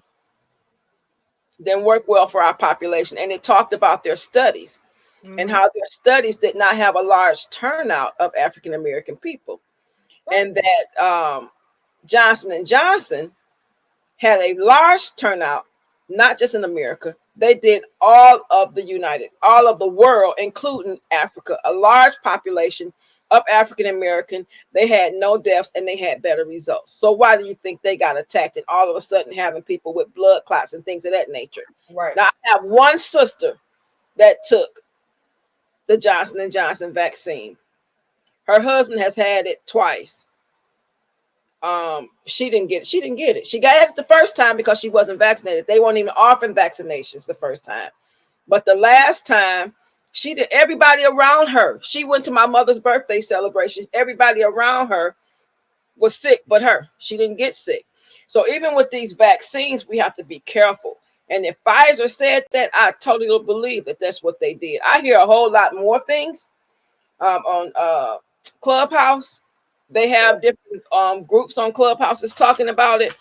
And this is a whole different thing than what we can imagine based on what biologists and top physicians are saying. And so many people have left the medical profession, doctors, nurses, and all, because they didn't want to have no parts to do with it. Right. So I saw a doctor make a video. He said, I came into the medical field to be a help, not to kill people. And then he went into detail about why he said what he said. And when you watch and listen to his video, you just like, wow. Just like all of this stuff that y'all coming up with, you making, it has stuff in it that you know will harm somebody. So they had an issue with him when he was working in a certain office that he was working in, because he started taking a holistic effect. I mean, he started taking a holistic approach with his patients, and they had a problem with that because his patients was coming back okay, and everybody else's patients was still coming in with problems. And, you know, one of his colleagues said to him, well, you know, if you keep healing your patients, you ain't gonna have no money. And when his colleague said that to him, he just looked at the colleague and he just said he walked out and never went back. But see, and I learned that since my motor vehicle accident. I have cried so hard. I said, Lord, I'm ashamed to be a part of the medical profession. But then when I thought about it, I'm only responsible for what my practice, and as a nurse, my practice was to advocate for the patients, not the physicians. So now I understand why I had to argue with so many doctors about things that they want to do to the patients that I didn't agree with. Right. Give them medication and you don't even know what their lab work look like, and they can have the same symptoms if they got too much. So why would you want me to give them more? Why can't we wait for the lab results? No, give it to them. I'm not doing that. You can get somebody else that's willing to do it, but I'm not doing it. And so that's why, and see the problem with healthcare now too, most of the nurses are not nurses because they got in the field to care for patients. They closed up these plants. They gave them no job left behind. They gave them money to go back to school. Nurses made a lot of money. People went back to school to be nurses for money. People who turned screws on cars and put bumpers on and windshield wipers and things of that nature, who didn't like dealing with people. That's why they was in the plant in the first place. Right. And now they're the ones who's providing care for us as nurses. And some of them advance all the way up to doctors or nurse practitioners or PAs. And so we have to be really, really careful. But having vaccines is not protecting people. And really, I guess you take a risk either way if you take the vaccine. But what they don't tell us is about all the people who died who took it. Yep. There are so many. Let me tell you something. So I was around some people that caught COVID. I did not have it, but I was around people that caught COVID. Now, due to my medical condition, I keep my immune system is very low. So because I was around people that caught it, they told me that they felt like the best thing for me to do was to get the antibodies. Mm-hmm. They did not give me the vaccine because I literally cannot take it. Mm-hmm. So they did not give me that, but they gave me the antibodies. So I had a nurse, some home health people show up at my door. They came with all the stuff to access my port and to give me this bag of antibodies. The very same night, not the next day, same night, I was sick as a dog just from the antibodies. Mm-hmm. I was breathing worse than the people that had been around me that had it. Mm-hmm. So what I did was I got on the phone. I contacted this lady that I met who does everything she does is all natural. I told her what was going on. She said, "Remember when you came home after having your surgeries and you came home with double pneumonia?" I said, "Yeah." She said, "Go back and use the same herb that you used when you came home after you had pneumonia." She said, "And call me next week." So for a whole week, I drank this herb called mullein all week long, just that and honey together. When I tell you it cleared up all the respiratory issues that I had, because it made my pneumonia go away in 4 days. Wow. Now, so it cleared up all the respiratory problems that I had. So when I started hearing about people that were connected to me or people that I knew that was having respiratory problems and it was a after effect from them having COVID, I told them about that herb. Everybody that went and got it called me back and said, "I thank you for turning me on to that. Now I drink it all the time." Mm-hmm. Just because it helped them and it kept their lungs open where COVID likes to shut the lung system down. Right. And I was like, because what you have to do is you have to start counteracting this stuff, not with a bunch of medication, but with normal stuff that will open you up and has a natural antibiotic or antibody effect that will boost your antibodies in your body to fight against this stuff. Yeah, so that's what I did too. I day late, dollar short. Should have. I started taking, the vitamin C, vitamin D, oil of oregano, and things of that nature. And I was good. I had been around people who were positive, but I never came up positive. I live alone. I'm in the house most of the time, so I'm like, I kind of backed up off of it and traveled and got sick as I don't know what. But at the end of the day, if we have to think about back to our grandparents, our great grandparents, and even those before them, They use natural things. Right. They put so much stuff in this medication.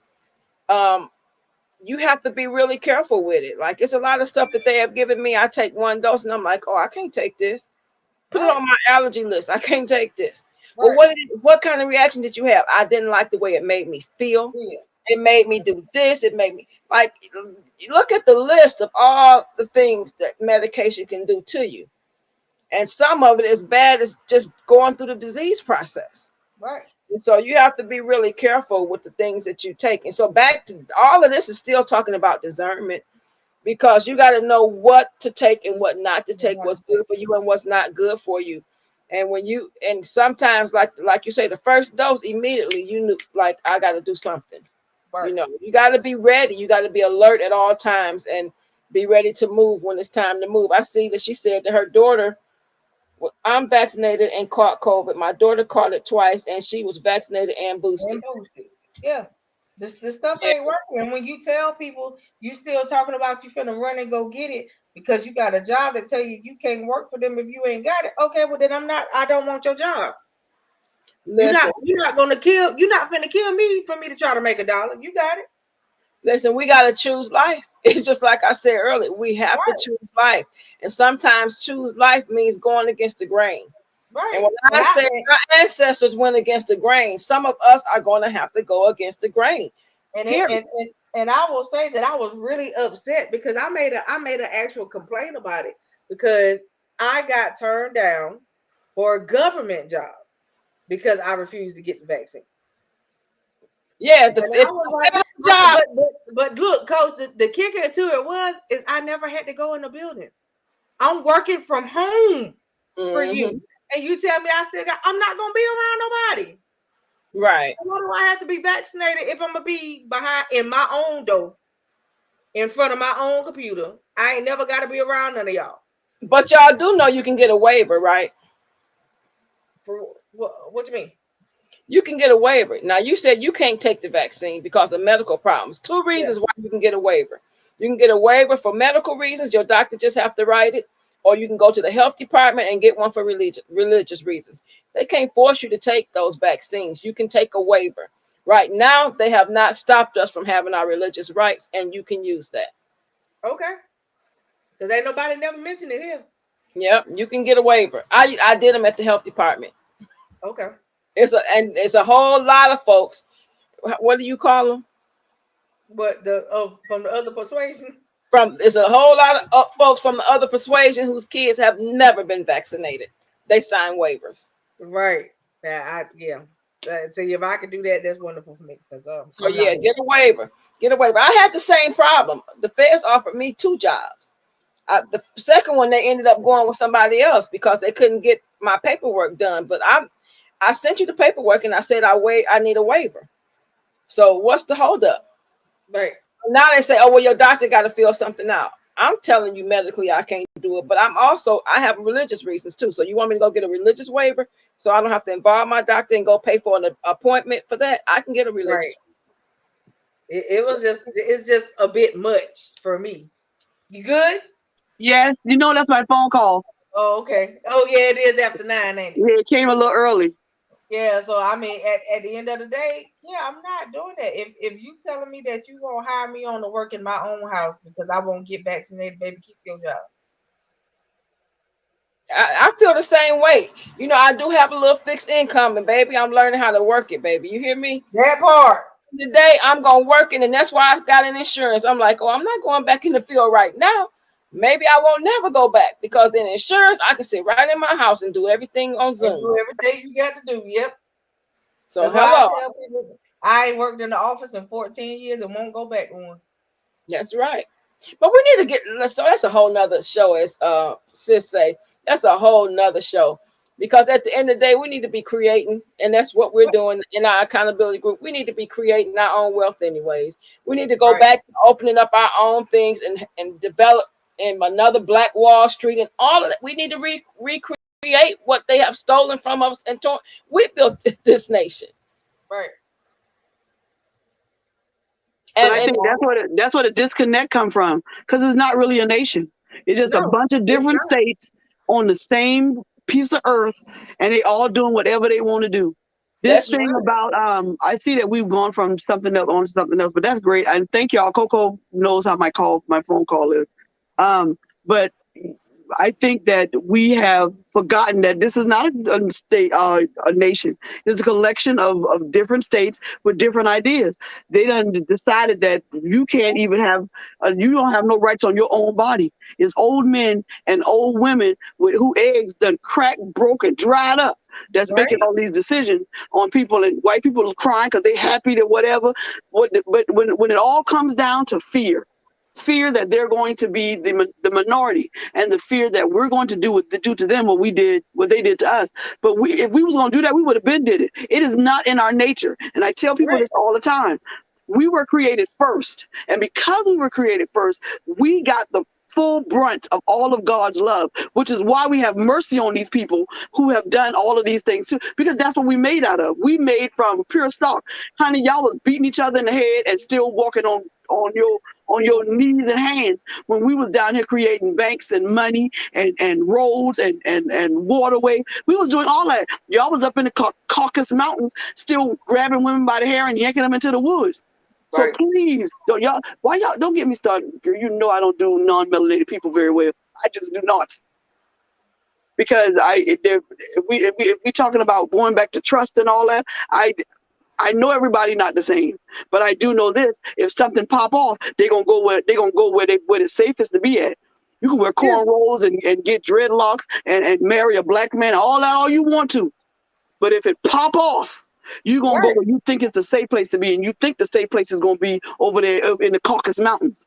Right, but see, this is the thing, that boy that shot up that elementary school in Texas. He said the reason why he did it. No, I'm sorry, wrong one. The guy that shot up the grocery store in New York. He said the reason why he did it is because he had a dream that the black people came to start lynching the white people. Yeah, he had his idea.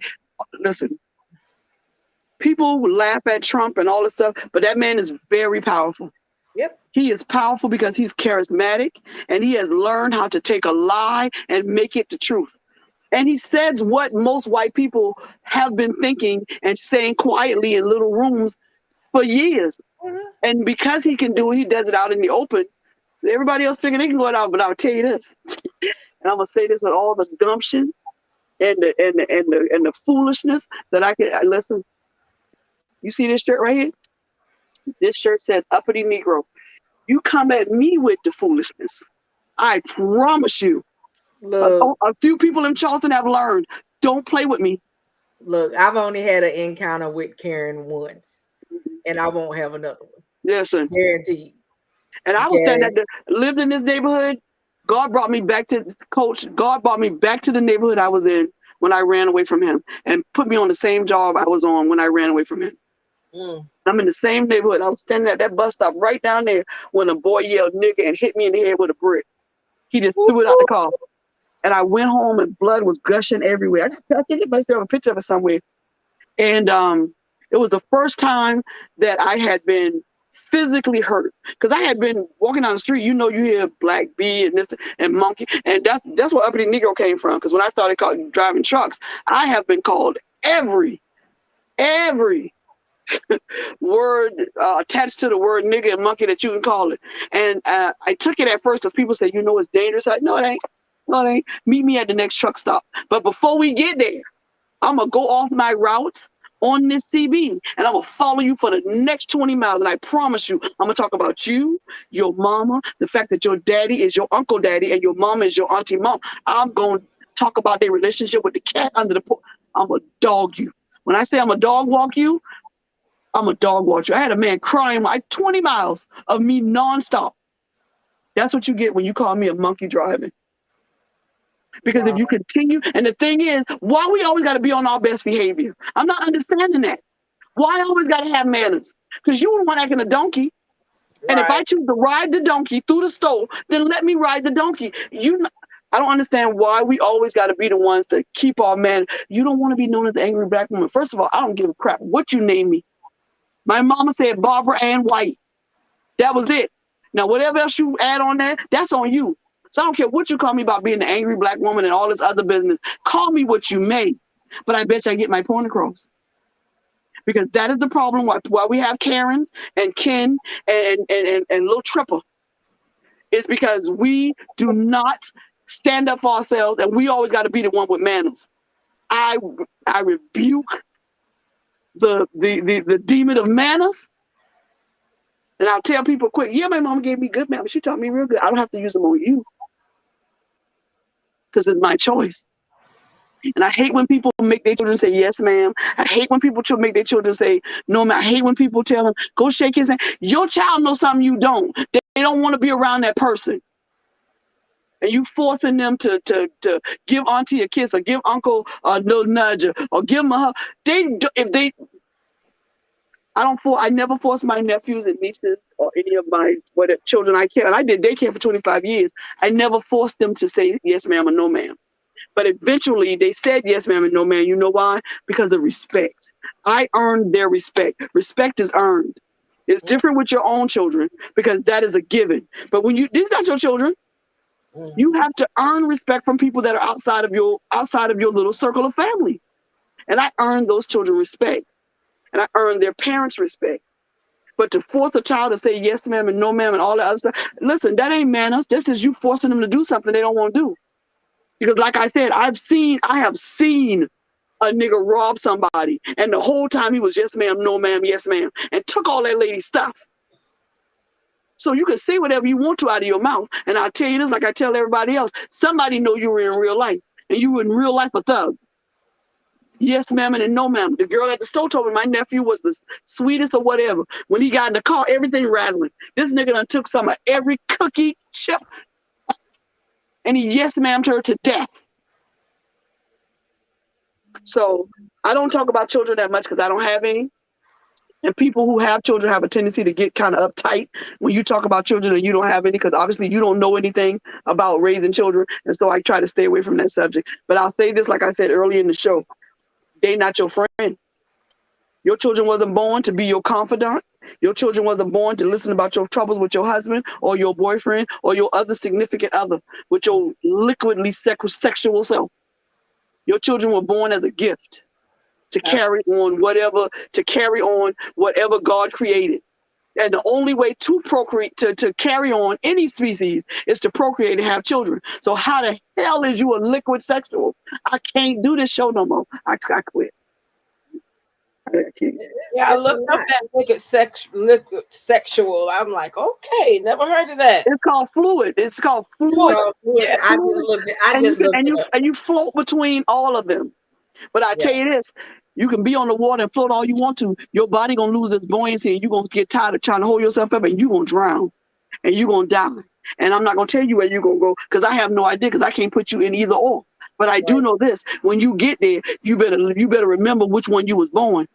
My apostle always say, if you got a problem with how you know what you would, put a mirror on the floor and open your legs. If it looked like a honey bun, you a girl. If it looked like an ostrich, then you a boy. Figure it out. But you're not going to fluid nothing. And I'm not going to call you I'm going to call you when I see, hey, sis, they look at you like, you have breasts. They're taped down, but you just, I don't even understand how they do this when they have a period. I can't.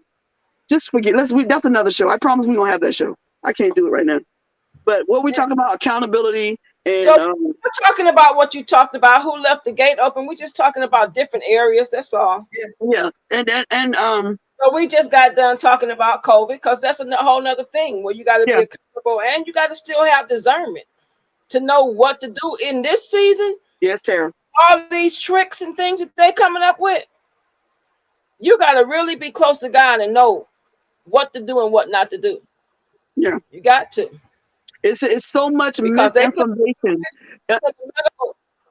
Say it again, baby. They're playing a lot of tricks with our lives, and it is, to them it's a game, but to us it's our lives. And so it's the game of we go back to it. We go back to white fear. We go right back to it. It is the game of, we thought it was going to kill them, and it's killing more of us than them, because we forgot that we done told these white folks we run it. So when you try to tell somebody who's been running, you try to tell a bully that now you the new bully in town, and watch what kind of fight you get. Because white people are not used to being told what to do, which is why they won't wear the mask. It don't have nothing to do with Democratic. I'm not going to do it because you're trying to make me do it. You hear them saying, it's my right. It's my, well, then die, heifer, because we don't care. Die, and when you do die, make sure you make a recommendation for that black girl to get your job. Because I know a lot of people talk about non-vaccination and all this other stuff. I did it twice because I was on chemo. And I couldn't let nothing compromise my immune system. But I had COVID. I had COVID before. I spent 14 days inside of a semi, alone and sick, because I didn't want to give it to my mama. Come to find out, she done had it 3 times before they even called it COVID. They just kept calling it something else. I had it before they called it COVID too. And yeah, and so this country is we're on the precipice of some very dangerous things. But I tell you this, there has never been a major change in anyone's lives, separately or as a group, where there was not bloodshed, there was not death, there was not lies, there was not deception, and then there was not victory. And every time I get scared, I look at the back of the Bible and it say we won. So and what? And what? And then and when I get real upset, I just start thinking, millions didn't make it. Millions. And you was one of the ones who did. And so what you gonna do with it?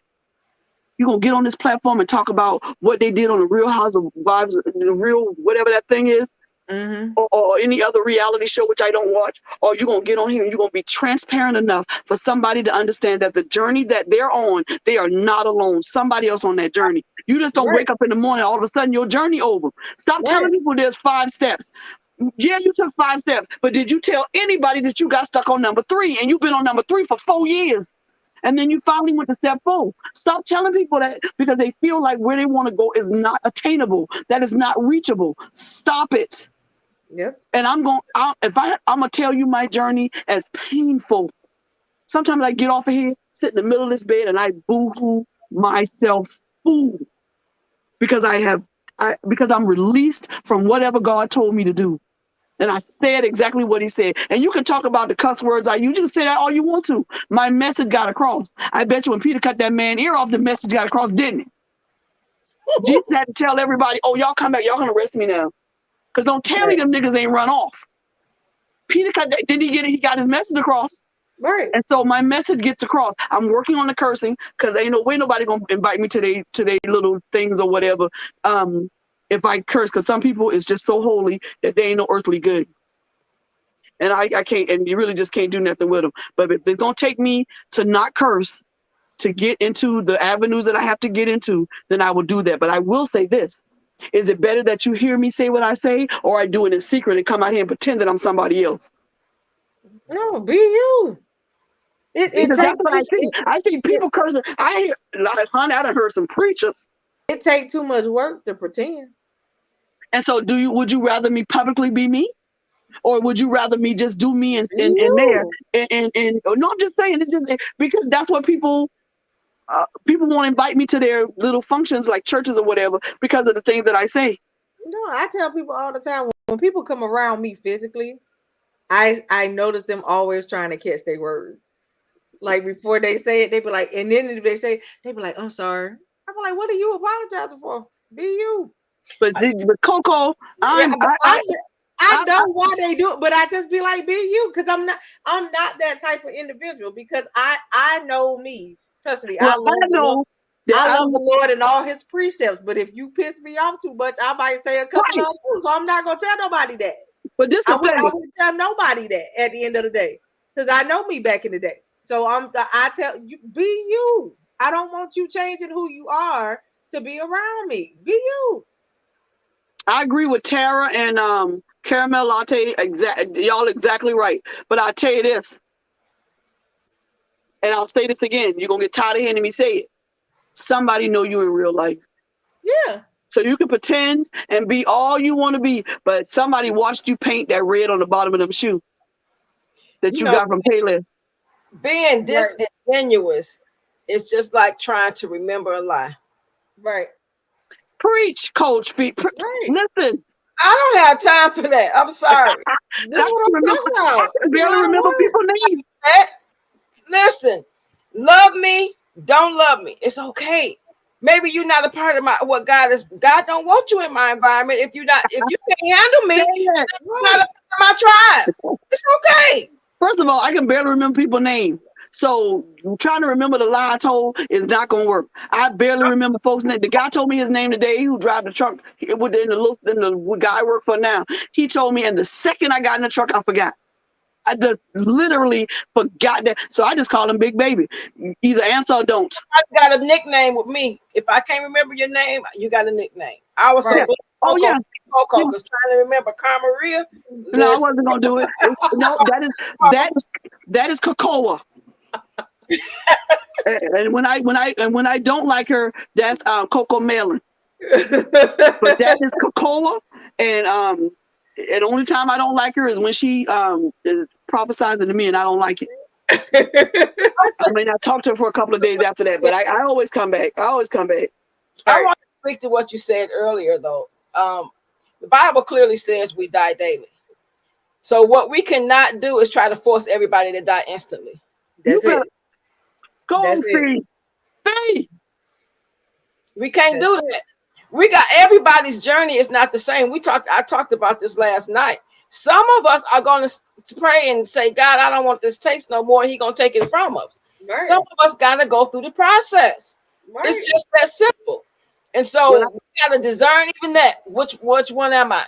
You know, the one that's going to, and I was talking to someone yesterday during a session, and I said to her, she's like, I since the last time I talked to you, I've done this, I've done both. I've been this and I've been that, and I told her, honey, I said, what are you trying to do?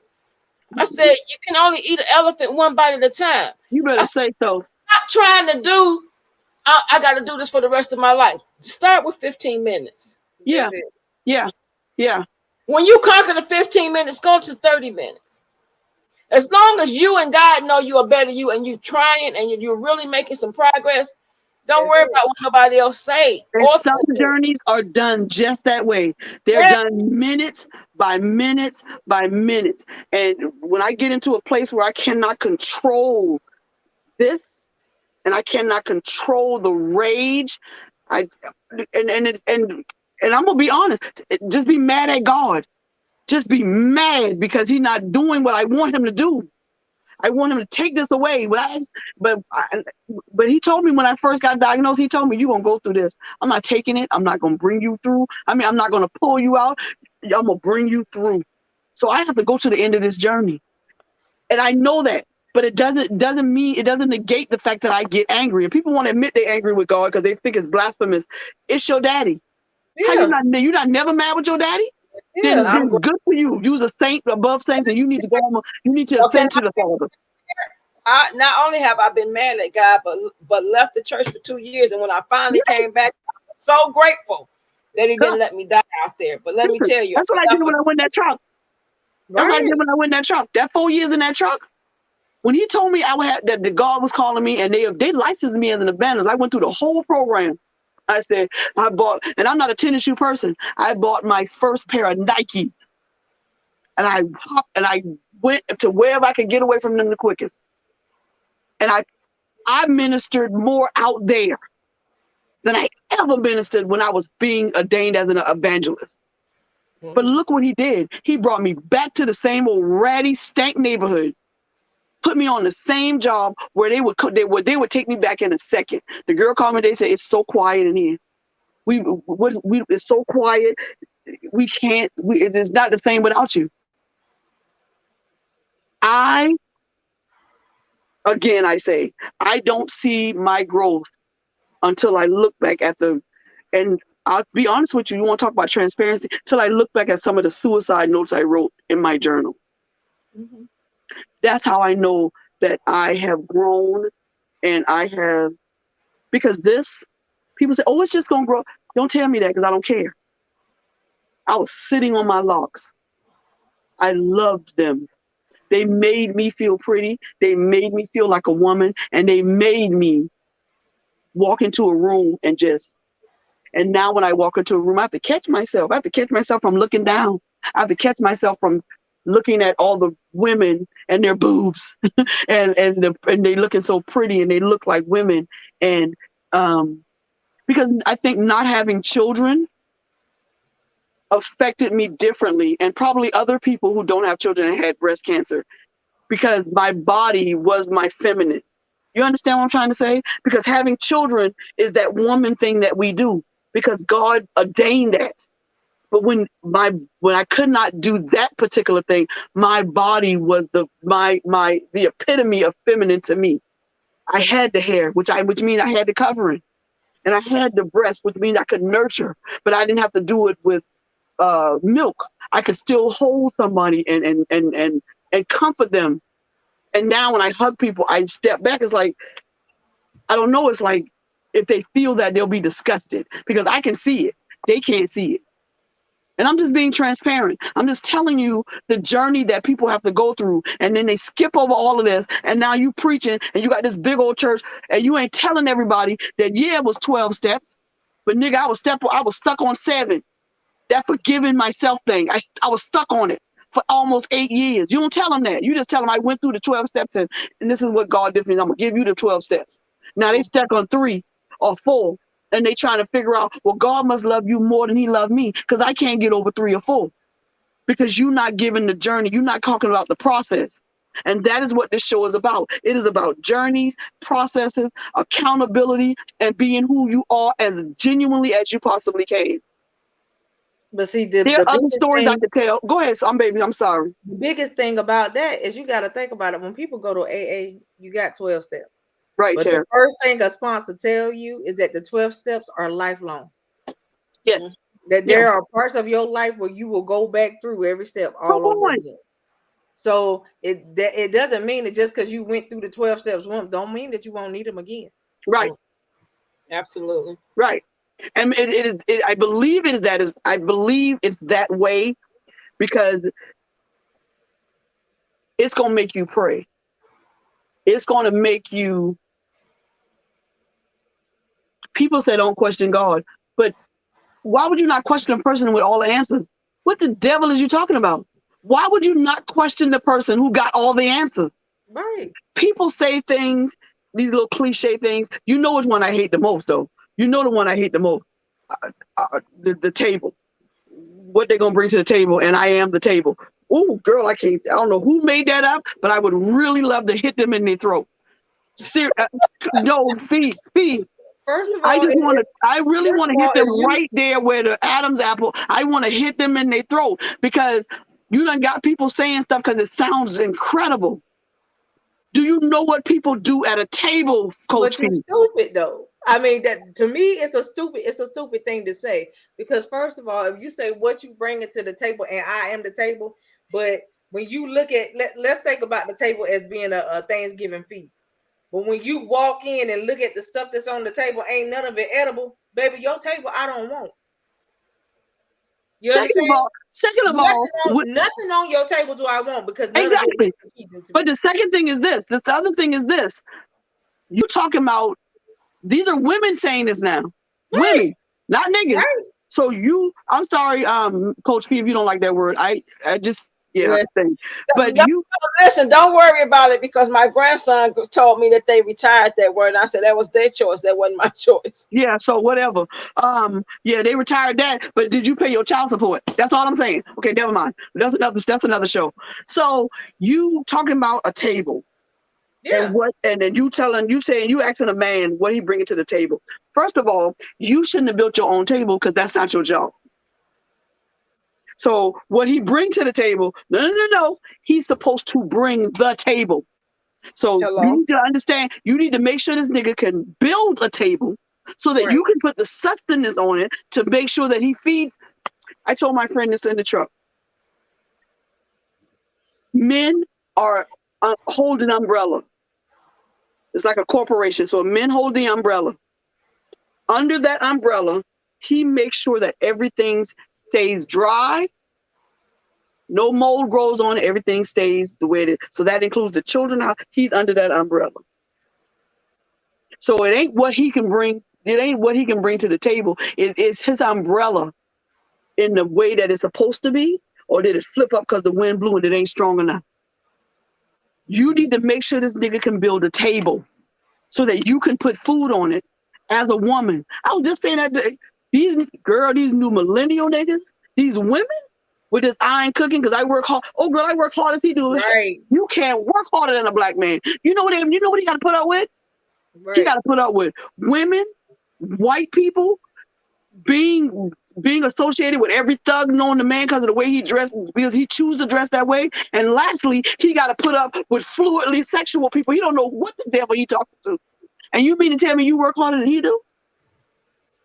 No. You need to marry somebody. You need to get to somebody who, this is why I talk about people in the Bible with all this stuff. When them people got married, when they said that man knew her, they wasn't just talking about sex. It was talking about a year or two of just sitting in a room with her family on one side and y'all chit-chatting over there and them making sure y'all don't do nothing, y'all ain't got no business. He knew her. Yeah, absolutely. He knew everything. He knew about her family. He knew about the craziness. So now you wondering why your child over there licking paint because his uncle licked paint because your boyfriend didn't tell you that his uncle. But he courted her back in the day. That's what they did. And those biblical marriages were set up totally different than marriages set up today. Yes.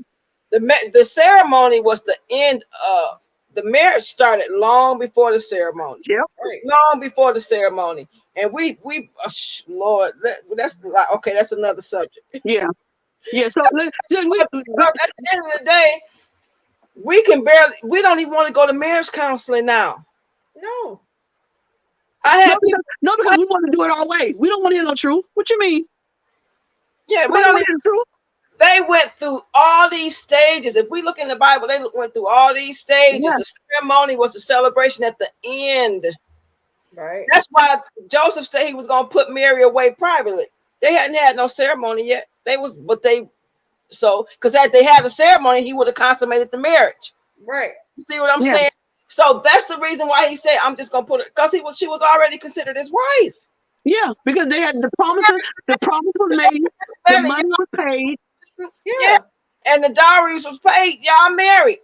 You just got to go through the whole process, which probably included some type of counseling. Yeah, but my thing is this. Let's look. We really can't put it aside, but I'm going to try to. Let's put aside the fact that a lot of those marriages were forced and they didn't want to. Let's put that aside, okay? I know it's hard because it's all interwoven, but let's think about the knowing. Because I'm sure that a lot of those marriages that had been forced, once they got that part with a 1 and 2 year courtship or whatever, they knew each other enough to say whether they love. So let's put that aside for a moment. If we did that now, and these niggas had to pay to marry them, or you didn't have these issues. But we have been. If you really think about the things that were stolen and mishandled and just destroyed and desecrated by white people for bringing us over here, it would really make you it would really force you to understand that a lot of things that we do and say is just master talk. You understand? The hand holding up in church, that's because niggas had to announce that they was about to go to the bathroom. So why are you holding your finger up? It's slave mentality. It's master talk. Women that are docile and quiet, that's white folks talk. We had entire tribes just of women warriors, Amazon warriors who ran kingdoms. The Queen of Sheba wasn't no punk. Nope. David wanted to marry. She was like, no, bro, you ain't got nothing to offer because everything I need, I got. And you's a rapist too? No, nigga, I'm going back to my country. You can get all my gifts I'm keeping, but I'm on my way out because you ain't got nothing to offer me. But if women would just start to understand that if we get together, the niggas ain't gonna be far behind. The men are not gonna be far behind. But it's us and the fact that we have been taught by master slave thing that we are in competition with each other. And it all started with that light-skinned heifer in the house and the dark-skinned heifer in the field. Now Yeah. you mad because she got on massive white dress from last year, and she looking down on you because all you wearing is rags. Oh, I almost said it. I didn't say it. And But it's Nana funny had that you bring that up though. Yeah, but that's what. But we still work. Our mothers still operate in that thing. You gotta be better. You light skin. You gotta be this. Now dark skin is coming back. But I'm saying you gotta be this. You gotta be better than her. You gotta have the boyfriend. But you don't. What you gotta do is you gotta link hands with her, link hands with somebody else, and change this whole thing. But we can't do that because we too worried about who house bigger, who shoes bigger, who husband bigger. I can't. We worried about too much other stuff. Me and Coach was having a conversation last night about stuff that's happening in other countries, right? Mm-hmm. So you got African women bleaching themselves. Have you seen the mess? Lighter. They try to become and they lighter. Forget their hands. How you forget your hands, sis? You bleaching yourself to try to become lighter because somebody tells you that lighter is better. No, right? It ain't somebody. It ain't somebody. It's the white women in America and England. White is right. It ain't somebody. It's white folks. But but it's not just that. You got the men telling them that if they would prefer somebody lighter. Right. But you know this, only her skin lighter. Your children gonna still be black. Yeah. Black as night, because only her skin lighten up. That's it. Everything about you is still gonna remain the same. So it's funny that it's all the countries that's doing it. I see a lot of the entertainers that I know. You started out as black as this phone holder I got on my table. And I look at him, I go, all of a sudden, you 4-5 shades lighter, whatever. Yeah, but Jada Smith, when she changed her face, I was like, "What? Why did you do that? Now you look like an alien." Because she got her cheekbones. She had got her cheekbones done, and now she looks like that picture of the alien. Her cheekbones and her mouth. Yes, something I don't know. I think people. Jake, the one that really got me is Little Kim. I can't. She Kim got no friends. She has no friends. She has no friends. She was pretty the way she was. Yes, but she ain't got no friends. But she ain't got no friends. But because she felt like rejection, you went and had all this stuff done to yourself, and now you look like a cat in the face. Yeah. Like what? I think I think that people forget that they're gonna have to go before the judgment. Right. And I think that they forget that this clay form is not going. Your spirit is going. And if you have manifested this idea in your spirit that your body defines who you are, you're going to die and take that wherever you're going with you. And God going to turn his back because he ain't going to know who you are. Not because you didn't do his work, because you done because now you fluid. I can't get over the fluid. I don't understand when the roles turn the other way.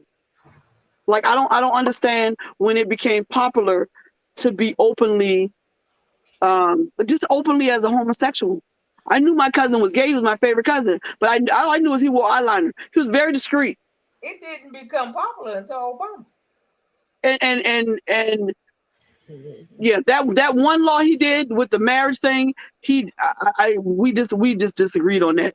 But see, now the people that are not straight are worried that because of this Roe and Wade thing being overturned is now going to overturn those. Yeah, but this is the thing. It was built on shaky foundation. The gay community used civil rights laws to get what they wanted. Yeah. And once they got what they wanted, the black people that pushed with them, they threw them to the side because we still white. So they did it with women's suffrage. When it was time to vote, all them black women was with them. And when the governor and the Congress kept saying no, one white lady, I can never remember that lady's name, went to her husband and said, "You gonna let a nigga vote before your white wife?" And that's how women got to vote. But black folks still didn't get to vote for years after that, even though we marched with them. And that's exactly what happened in the gay community. We marched with them. We fought with them. We did with all this with them. And more black gays, and whatever they want to call themselves, LBGTQRS, MVP, whatever, are getting killed than white ones. Yeah. And this is the struggle that we've had in this country all this time. We fight for these things. Black Lives Matter and all this other stuff. But when it go wrong, I just told you that at the beginning of the show, they gonna go where they think is safe. Yeah. So you can keep on following these white women with their tears, because their tears have gotten many a good man lynched up. Well, if So you keep on fighting the fight for that you're gonna lose. If you see me hop off, it's because it's almost 10, and the hubby will be calling at 10 o'clock. I know that's right. You know how I go about my phone call. But no, you ain't gotta hop on. This has been long enough. I love y'all. We have to do this again. So we'll be back next Tuesday. I don't know what God gonna give me, and He might continue on with this vein. I don't think I'm ready for the homosexual talk thing yet. I do some more studying. No, because I like to know what I'm talking about when I know I'm gonna make everybody mad. Yeah, so they're gonna come for me, and that's fine. They can come for me. That's fine. But you can bring them pink feathers and them pink tennis shoes over here if you want to, or the strap breast down and all that if you want to. But you're gonna walk back limping. I'm gonna tell you that. You come for me, you better come correct. That's what you better do. And you better know what you're talking about if you come for me, because I'm a dog walk you. That is a warning before destruction. Period. They told me I had cancer. I lost my hair. I lost my mama. I lost a kidney. I lost both of my breasts and most of my friends. Do you think I care? That is the question of the night. Do you actually think that I care? Because I don't. I got a job to do. I didn't do it 4 years ago, and I will accomplish what God set out for me to do. And what you do is wrong biblically, and biologically is wrong, because if you cannot reproduce with your partner, then the species dies. And God said at the very beginning, He said to be fruitful and multiply. He didn't say be fruity and fluid. That is what I said. And I meant what I said, and I'm not taking it back. He did not say be fruity and fluid. So stop it. And yes, He loves you, and He's going to love you when you in hell screaming. I said it, and I'm not taking it back. I might be down there with you, because I don't know. Good folks, what they say, what the Bible say? Like going through a needle through a camel through a needle.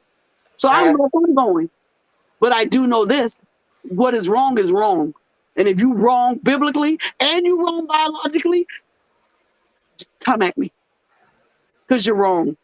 There's no way this species can survive if two of the same people of the same sex are procreating. Because you're not procreating. You just, I can't say that word. That would have been the worst word tonight. I would have got in trouble. That's all you're doing is screwing. Because you ain't doing nothing else. And your body is winning the battle because you didn't put up the fight. I'm gonna tell you, this is my book. Right here.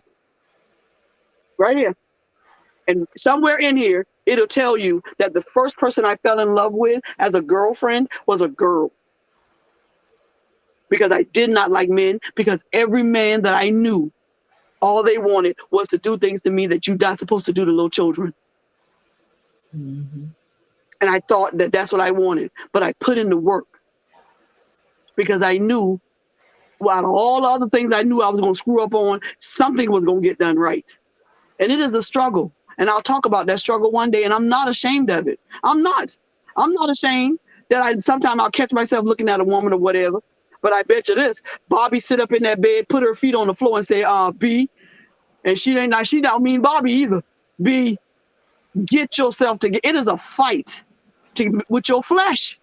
I'm transparent about it. I don't have no secrets. It is a fight with my flesh. And when that demon couldn't get me, it went straight to my sister. And then it went straight to her son. Because it's a generational curse. Mm-hmm. And I broke it for my generation. I don't know what they're going to do, but I know what I did for me. It is a fight. It is a struggle, and you have to put in the work. But it can be done. I have never had sex with another woman. Have I lusted after another woman in my younger days? I have. Because that's what I thought was better for me because of what had been done to me. I'm not saying that everybody who's like that has been touched or whatever. I'm not saying that. I'm saying that a demon is attached to you, and you rocking it like a baby, and he's loving it. And every time you lay down with somebody of the same sex, that's another show. But I'm gonna tell you this: I love everybody. I don't talk down to nobody. I don't do that. But what I'm not gonna do is twist my brain and my tongue to try to figure out whether to call you yes sir or no ma'am. Because what I see is what I'm going to call you. And if that is not something that you wish to happen, then sis or bruh, guess what? Then don't be around me, because I'm not twisting up my mind and my everything just to accommodate you. Because ain't nobody twisting up their mind or whatever not to call me a black bitch or a nigga or a monkey or a CUNT. So because nobody else twisting up what they say about me, and whatever I do, and I say this again, go through my Facebook and search for anything you want to. And I give this disclaimer all the time. You can come for me, ask me questions, because I'm going to answer them with truth and with whatever. You can talk about the niggas I've been with. I ain't got no secrets. I done told everything. And I just now told some things I didn't, but they in the book. And I don't care about who. I care about hurting people's feelings. I do, on purpose. I would never do that on purpose. But if I say something and it stung you, pull it out, pull the prick of it out, heal, take care of the wound, and move on. Because that's how I got where I am. So somebody told me the truth one day. Kakoa, you're not accountable. You blaming it. You always got to be the victim. She didn't say it like that, but she sat me down and one day and looked me dead in my eye on this screen, and she told me my truth. And I tell you, I hated her for that. But I tell you this, now when I need the truth, she is the person I call. When I want to be played with and a feather or whatever to come out the sky. Sorry, y'all, my phone about to go dead. That's what I do. But I'm going to get off because my phone going dead and I can't find my charger. Oh, here it is. So we do what we do, and I say what I say. And if anybody has a problem with it, then you can come on the show, or we can do it privately. Because some people say, well, you only do that because whatever. I do what I do because I can. I think this light gonna go off. There you go. So it's kind of dark in here. But I just want to close the show. Yeah, I got 3%. Jesus, I want to close the show like a regular person, but I usually don't close it like a regular person. I don't know why I just go off like that. But I meant what I said, and I said it because I meant it. And if you want to come on the show and debate me, do that. It says, thank everyone for coming. Oh, there you go. She telling me she about to go. Does she tell her that's my cue? The takeover, Uppity Negro Apparel, get you some merch. Yes, get you some merch. This is my shirt, Uppity Negro. I suggest you do not wear this to work if you want to keep your job. Ma is the book. It's on Amazon, and you can also get it as an ebook. It is just if you have ever been molested or raped, or somebody did that, I would suggest you not read the first chapter until you read the rest of the book, and then I would read the first chapter carefully. And when if it gets too much, it's very graphic. I put myself back into a 5-year-old body, and I called Coco because I had a breakdown. I literally thought my mind had broke because I couldn't come out of the 5-year-old. I couldn't bring myself out. I went so far into there, I could smell this man. I could feel the blanket. I went in, and I couldn't get out.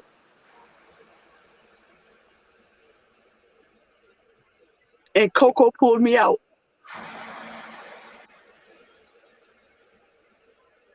I was so far in. I used to suck these 2 fingers. I had started sucking my finger because I wanted to tell the truth. And Coco pulled me out. And that's what I'm talking about, being accountable and being truthful and being yourself and being real. Because if she was a fake person and just doing this for this thing, I would have called her and I would have been lost. Guard your gates. I love you, sis. Love you more. Guard your gates. Invite who you want in. And if somebody invites somebody to the party and you didn't invite them, you have every right to put them on the outside of that gate and slam it. It is your right. It is your gate. It is your house. You have the blueprint. You have the plan. Lock it up, because people after you. People after you because they're insecure. They don't know where they're gonna go. So the best thing for them to do is to go after you. Watch who you talk to. Look for those people who all they do is, oh, she's such a good listener. Watch out for those people, because they listening, because they gonna dog walk you as soon as you not their friend no more.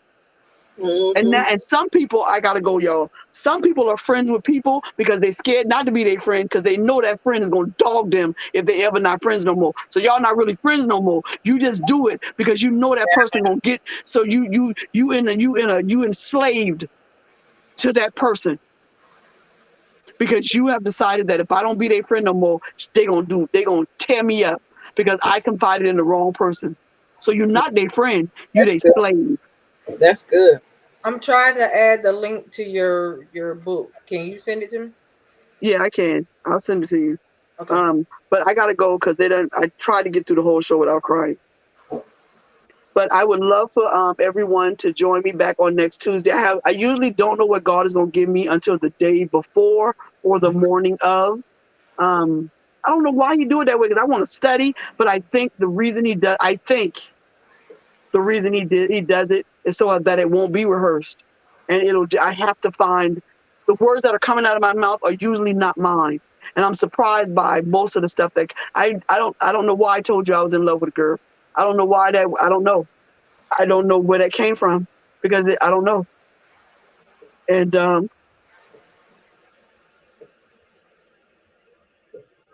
I understand that in my vulnerability, it's gonna help somebody, because I wasn't molested to tell everybody that I came out victorious. I wasn't raped for that. I wasn't beat by a man for that. None of that. You know why? Why I went through that? Because somebody gonna see this broadcast and they gonna learn how to fight and tell the nigga, no, don't touch me no more. People are being molested and raped all the way up from little girls to their 20s and 30s because they don't know how to say no. They don't know how to fight. I didn't learn how to fight till I was 48. And I learned how to fight 15 minutes after my last suicide attempt. And that's when I decided I'm not going to have no secrets, and I'm going to fight. And I'm going to fight anybody that comes to destroy what God is trying to build in me. So when I tell you and I warn you, that's not me being a badass. That's not that. You know what that is? That's me warning you, because I'm one of God's favorites. You may not think so, because you see the tape on the curtains and the ugly. That's what you looking at. But boy, you don't want to get on my daddy bad side. You really don't. And I got a brother named Jesus. He turned over table. You don't want him, since you want to be the table. You don't want him to turn over your table.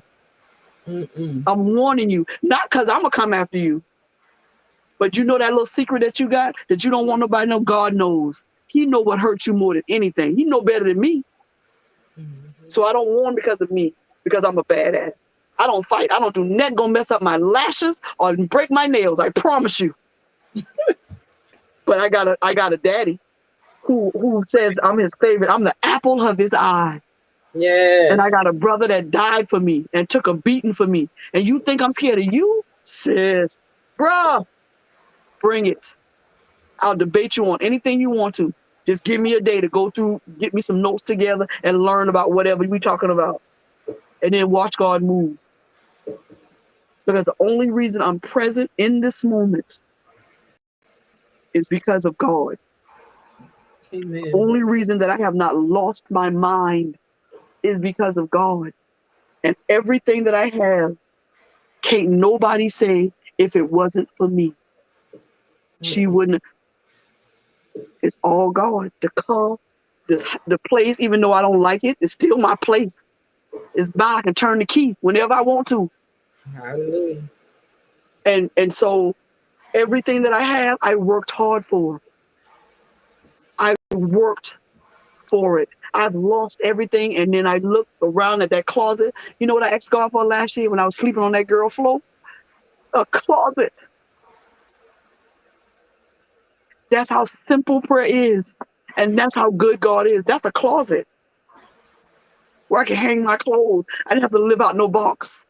Mm-hmm. Do you understand where I was at? I thought I was going to die. My mama just died of what they just told me I had. And then they tell me they're going to take my breast. Nobody knows the turmoil in your head when God tells you he loves you, but then he allows the devil to bring suffering. It's almost, that's why people say it's contradictory, but it's not. Religion contradicts itself, not a relationship with God. The relationship with God is not contradictory. It is a sword that cuts both ways. You got negative and positive, just like all things work in life. Mm-hmm. And if you don't get yourself together and be accountable for the things that are going on in your life and face up to the demons that are trying to leave you locked up in a closet. My husband left me first time I was in a closet for a week. I only came out to pee. And my mind broke because I could not imagine anything else but being his wife. He called me fat and ugly and stupid. And once I shook that off, I heard myself in the dark say one word. I heard myself say Jesus. That one word. I got up and cleaned myself off, did what I had to do, went to college, got a master's. I drive a truck now. I am federally ordained to drive a 72-foot truck. And I can back it up better than anybody. That's stupid. And I know boobs and all of that. You know why? Because I am the greatest. And you can debate that too if you want to. But I'm the GOAT. I'm the greatest of all time in my little fenced-in area. I'm my goals. I don't have nobody else's relationship with God or whoever. They're not my goals. I'm my own goals. Every day I got to reach a goal to become better than the girl who was yesterday. And you have to do the same thing. But the only way that you're going to be able to do this, I know I said I was going to go, but I can't. And the only way that you're going to be able to do this is to be accountable. That's right. You gotta face the lies you told and say, I lied.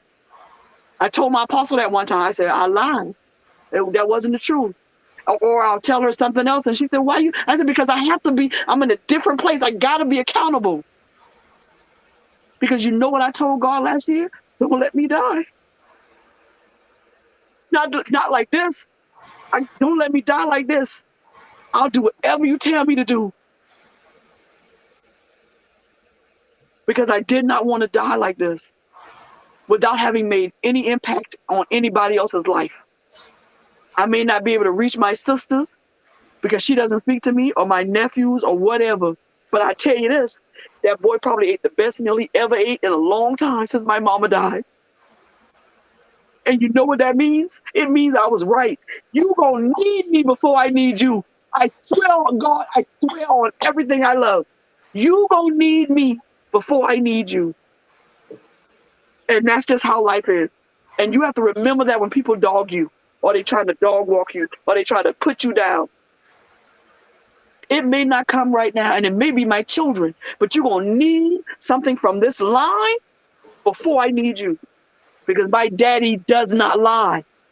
My brother don't lie. And he going to come to my rescue every single time. I worked for the nigga the other day. That boy gave me $106. And then after a while, he thought about it and gave me the rest. He was a liar. I quit my job to go to that job. And I'm trying to catch up. I'm dodging the rent lady. This me being transparent. I texting her and telling her that I'm going to have it, hoping to God I have it. Because I believe that I heard God's voice. And I'm not going to change that. I'm not going to say maybe I did. I'm not going to do that.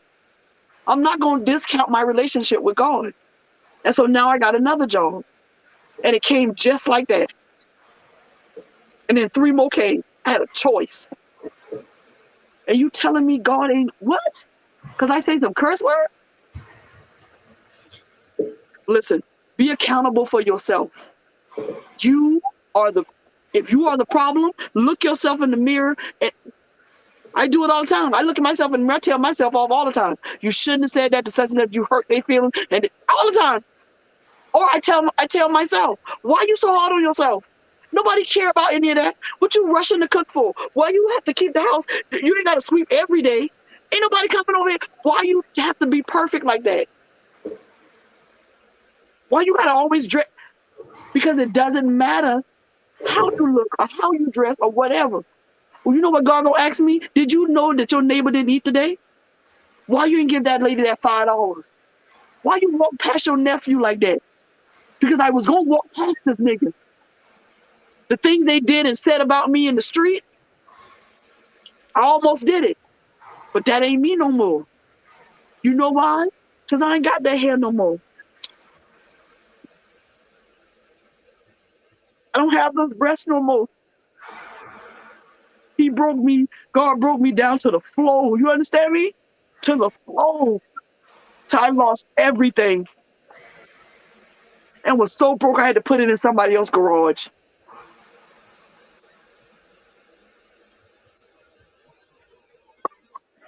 Learn from your lesson so he don't have to do this. So you don't have to go through a Job experience just to prove to God that you're gonna do what he say you're gonna do. Because running doesn't help. You can't run from yourself anyway. Go tell that person you lied. Go tell that person that you did do that. Go tell that person I did tell them that. And then tell them you just won't do it no more. Apologize. If they don't accept your apology, you done did your part. Now move on. I had to forgive that nigga who did those things to me. I don't know where he at. I don't know where, but I did it one day in my truck in the middle of worship.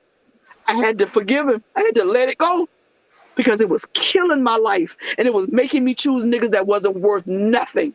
And it was making me feel like this is all I'm ever going to deserve. This all I'm going to get.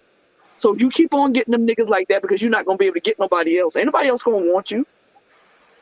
And this was when I had the hair and I thought I was something. The devil will have you so twist up and mess up in your own mess, you ain't going to know how to get out. Let me tell you how to get out. Accountability. And being truthfully you. This is me. This is how I talk all the time. This is how I am all the time. Okay, so the lashes and the eyes, I change them all the time. Don't judge me. The lashes, I think, make me pretty, and I change my eye color every week. But this is me, and I do what I do to make me happy. You can talk about my lashes look like little birds. I don't care. I do what makes me feel pretty. That's what I do, because this depresses me. My hands and feet turning black 2 and 3 times a day. Doing this is because I'm upset and because I wish it was still there. I still forget when I go in the store. Sometimes I go in the bra section because sometimes I'm so into my own life, I forget I don't have no more. But that's how God wants us to be when it comes down to forgiving other people and forgiving ourselves. He wants you to be so into yourself and into your life that you forget all of the things that you think that God is holding over your head. It ain't God. It's you and the jackass that you confided in that's holding it over your head. People who remind you of your mess, you need to get out of your life. That's right. Because they're not. Thank you so much, Kamala. I can't say your name because y'all got me in my feelings. Tried to do a show without crying, but I cry because I'm full, and I cry because I know that I've emptied out everything that God has told me to do, and it was hard. And y'all think I don't know if y'all think I'm joking. Most of the stuff that comes out of my mouth that I don't read or that I haven't studied, I don't realize it's gonna come out my mouth. I didn't realize I was gonna say all that stuff about myself. I was like, let them read the book. You feel me? But I feel so clean right now. I feel so good right now. I did what I thought I was failing my mama because I couldn't find my nephews or my niece or my brothers. But now I see God going to reveal them to me when he's ready and when they ready. He looks so bad, y'all. He ain't even 21 yet, 22. and he's already a junkie. But I bet you that was the best meal he had in a long time. And I cooked it just like my mama would, smothered pork chop and rice. Because the people who dog you like that, they gonna need you. It says, I was about to say the same thing. She is absolutely beautiful. See yourself the way God sees you, for you're truly the apple of his eye. And Felicia, you are right. I think a lot of people forget everything he made is good. And exactly. And God didn't use no big fancy words, awesome and stupendous. And that man said 4 letters. He looked at the earth and said, oh, that's good. And if that word is good enough for God, why wouldn't it be good enough for you? Just do good. Treat people the way you want to be treated. And if they don't learn the lesson, then step off.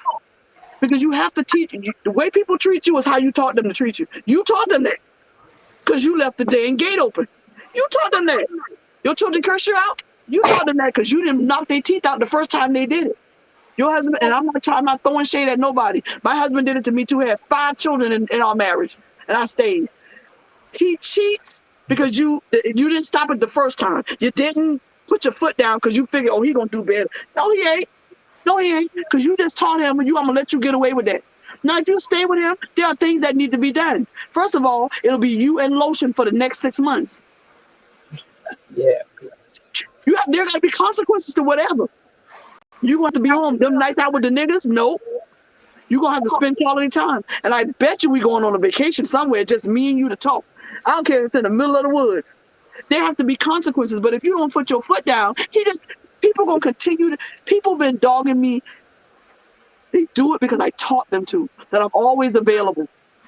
And as soon as I became unavailable, oh, she done changed. She not the same person. She done get a big head or this, that, and the other. No, I didn't. I just learned that I have boundaries, and you tried to cross it, and now you out side the gate with no key and no blueprint. I love that blueprint analogy. I love that. We are made in his image. You can't leave the gate. Oh, you better say so. You gave him approval to exactly. You've given them approval to come in. You didn't stop them. You didn't. I don't know why these African men come on this thing and try to go into a private chat room with me. They don't want none of this smoke. But you give people treat you the way that you taught them to treat you. And unless your children do the same thing, you teach your children how to act and how to do. Then why would you not do that to a person that's outside of that realm? Why would you not teach them how to treat you so that when they step over those boundaries and they keep doing it, then okay, you're not a loyal friend. You're not a friend because you acting like you can't. You keep taking this test and you keep failing. Are you just not studying? Are you not listening to me? No, you don't care enough to treat me in the way that I've taught you to treat me. You need special approval to have access to me now. Exactly. You better have just like the immigrants. Where your green card at? You got a passport? And before we get into any of this friendship stuff, I need to do a sled check. I need to go and sled check. I don't mean the government sled check. I mean, get on my knees. I need to talk to the ultimate background checker. Coach Fee, did you want this in the main chat? You muted. You on mute, darling. Oh, you know what? Yeah. Okay. I'll put it in there. Okay, thank you. But I have enjoyed Coach Fee.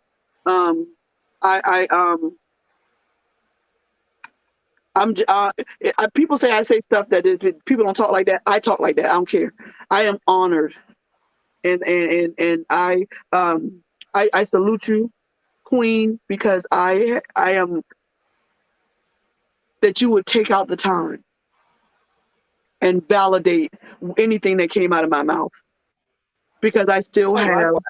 I still have insecurities and doubt, and not doubt in God or anything like that. It's just I doubt and have insecurities in my own self. And for you as a person that does this on a daily basis to come and lend your expertise and to not tell me, well, you just wrong. That's just whatever. Is very validating to me. And I again salute you as the queen you are. And I say to you that whatever um, that we pray, that whatever thoughts that linger or feelings that linger from whatever trauma that you had, we pray into God that they will all just go away and they will disappear.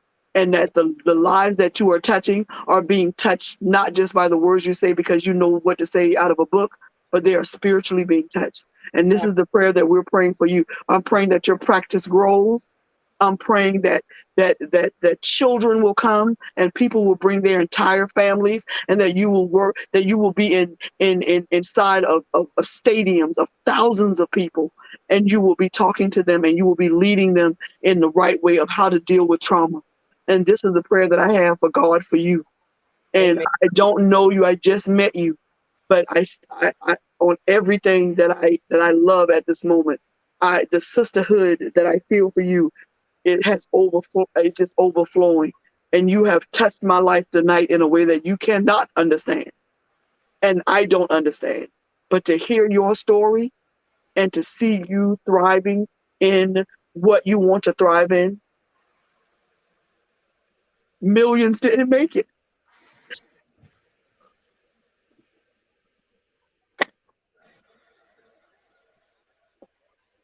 Millions didn't make it. And we did. That body, the Bible said you can touch the body, but they didn't touch our soul.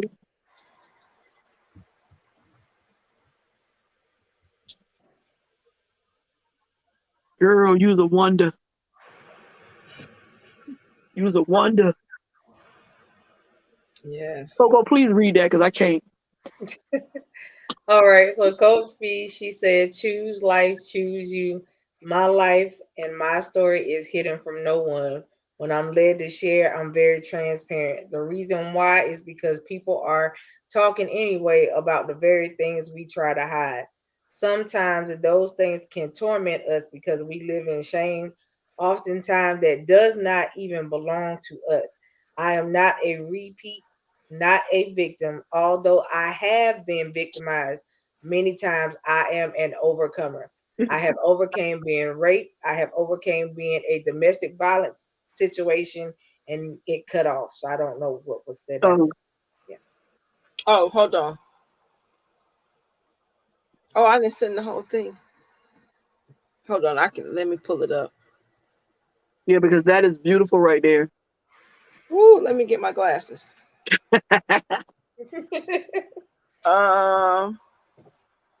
Which paragraph was that, Coco? She stopped the last one. She stopped that situation where it and says your domestic violence situation, yeah, and then it stops.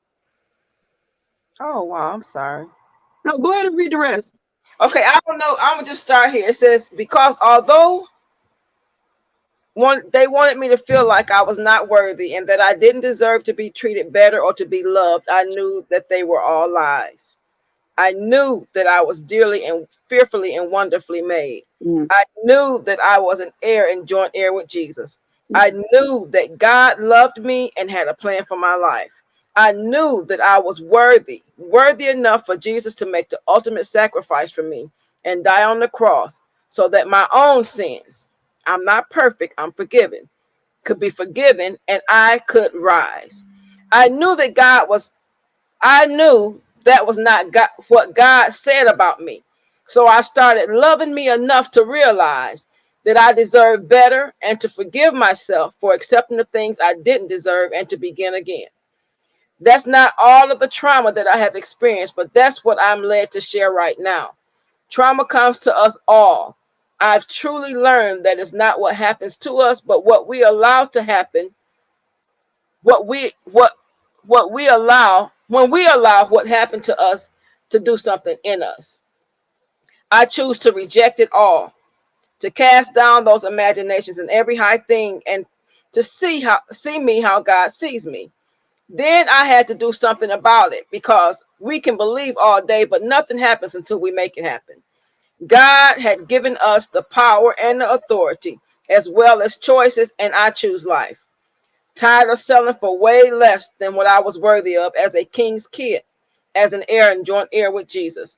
As hard as that journey was, I have never experienced the peace I got when I finally chose me. Yes, Hunty, his peace really does surpass all understanding. And I would never exchange his peace in my life or sacrifice the freedom that he has given me again. I refuse to be a victim. Did I experience anger, shame, resentment, fear? Yes, that and so much more. But I chose to face them all so that I could overcome them. Once I got free, I refused to go back into bondage. I knew I had done nothing wrong to deserve any of it, despite the enemy trying to make us think it. We do not. We didn't do this or that. We didn't do this or that. That never happened. That's not our truth, because we don't own that. Remember, he is the father of lies, and no matter what he says to you, you must cast it down. Every imagination and every high thing that tries to exalt itself above what we know the word of God says about us. First, we must choose life. We have to choose life. Read Deuteronomy 30:15-20, and do what we have to do to keep our peace. We must set boundaries and know that it's okay to say no. Without boundaries, people will do and say whatever they want. Stop all the madness in your life by simply setting boundaries now.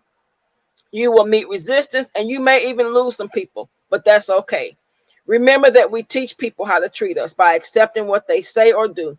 We have to stop accepting things that we don't like and things that make us less than who we see ourselves as, and not allow people to place us in boxes. Perfect. So while you were reading that, God told me something that I don't want to do, because every time I try to do something, nobody shows up. Well, I gotta go. But I love y'all. I'm gonna do it anyway. Love you. I'm done. Y'all finished. Don't stop because I gotta go. Love y'all. All right, I'll tell you about this tomorrow. Okay. But October is National Cancer Month. But I was gonna have a celebration during that time anyway, an event. But now he has changed it, and I have to have I'm gonna have a conference. And I need you to be one of my speakers. This is the crazy thing. I have no idea what he wants me to call it. I know it's going to be the weekend of my birthday, and I know that I will have 5 speakers, and you're one of them. And that's all I know. He hasn't told me anything else. So Coco will give me all of your logistics. And where do you live? Michigan. Okay. Oh Lord, how are we gonna get you here? But we'll figure something out. That's a long way away, and it gives everybody a chance to get themselves together and all of that. But yeah, Michigan is. We'll pick you up from the airport, and we'll make sure that we can help you with the finances to get here. God is gonna make a way. I don't know what He's doing. I have no clue. But this right here and what you talked about, that's a whole conference. Mm-hmm. And my apostle will be a speaker, but there are 2 more women that are going to come out of the woodwork, and it's going to be on this particular thing. And I have no idea. She has a thing that she has. It's called "It Hurts Too Bad to Talk About It," and all of this just goes together. And so let me get off this thing and go do something with myself, because I'm so discombobulated. I don't even know whether I want to lay down or walk or scream or just put on some John P. Key and just shout in here. But either way, the neighbors are going to be disturbed. Let's just put it that way. Thank you so much. Thank everybody for coming. Thank one of my best friends from high school, Tara, for coming. Thank Felicia for coming. I'm trying to go down and think. Oh, caramel latte, honey. Put a little cinnamon on top. Hey, thank you, Felicia, for coming. Oh, somebody else came and I hadn't seen them in a while. But But yeah, I thank everybody for coming and joining us. Fred, that's my engineer, that's my baby. All right, Fred, hey. But I thank everybody that came on. I think I missed somebody, and I apologize. I'm sorry. But we're out of here. This is the second time I've had a show that went over 3 hours when I said I didn't even want to come do the show. And that I think that's why. That's how you know that it's God, when it gels together and flows like that. So we'll be getting back with you more on this conference that I just talked about, because I forgot I was on air and I'm all in this lady business. So I have to talk to her. So I'm sorry. I literally forgot we on a live radio stuff. Well, we on the thing. Thank you so much. If anybody has any questions or they want to expound on anything that was said tonight and make it into another show, let's do that. As long as it's not about the fluid and LGBTQRS FVP people, I'm not ready for that yet. But anything else we talked about within the subject of accountability, if you have anything you want to make it another show, let's do that. And just meet me in the just come into my DMs and let me know, and we'll study on it. And hopefully Coach Fee will not be busy and she can come back, and maybe we'll have some other people come back. Maybe Krisha will talk next time. At least she showed her face this time. We're making progress. All right, so go get the book. Amazon. It's called Ma. It's only $10.99 and $7.99 as an ebook. Get some merch. They tell me I don't do this enough, but anyway, it's the merch. It's cute. It says Uppity Negro, and I can design it in any design you want. I have pants. I got my own website, so go to uppitynegro.store and get you some merchandise. I even do. I can reach. I even have. I don't know what. I think these are the Maxine Waters. I even have Uppity Negro lashes. Good times. I got it, and a little pin to go with. Listen, I'm trying to do some stuff, because there's plenty of Uppity Negroes out here, and people acting like they're not. But anyway, so thank you all so much for coming. Thank you for staying for 3 hours. Good God, who talks that long? Me. So appreciate y'all. Oh, I have to make a shout out. I don't have the card. I'll have it next time. Shout out for my nail tech. These nails and all these little thingies stay on. I can go a month and a half, and all you'll know is I need a fill in, but nothing falls off ever. I'll have Chandrika card. She's downtown on Meeting Street. Ever have whenever she's been doing my nails since I started driving truck. Ever have anything, nothing falls off. And so I was going to give her a shout out, and then I'll talk to you about the guy I drive for. He wants to be a sponsor for the show. And so we're still looking for sponsors, for people to sponsor the show, so that we can start doing like little giveaways and stuff. So that's it. I think I talked about myself enough. Coach Fee, you have any closing remarks, darling? I do not. I just, other than to say thank you for allowing me on your platform. I appreciate that, and allowing me to speak to your tribe. Yeah. I always say that because these are your people that's following you, and that you have built up followers. And so allowing me to speak to your crowd, who God has given you to hear your voice, I appreciate being allowed on your platform. And also, if you want to follow me, I'm on all platforms. And yeah, tell them. I'll be either Coach Fee or Felicia Rochelle Donald Coleman, or Felicia Donald Coleman. One of those. You can find me on social media.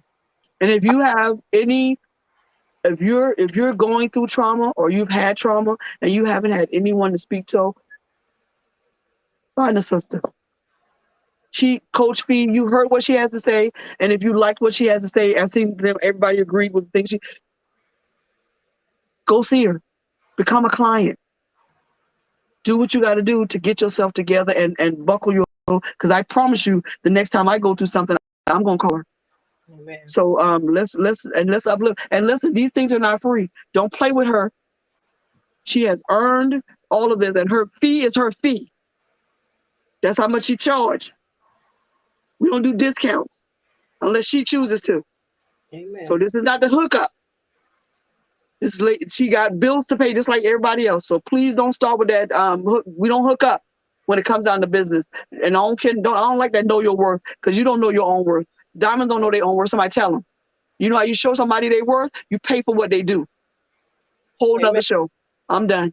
So bye, y'all. Thank y'all so much for keeping me company. I'm going to my kitchen, eat me some. I made Alfredo, shrimp Alfredo with asparagus. It's freaking delicious, because I'm getting my taste buds back. Y'all don't understand.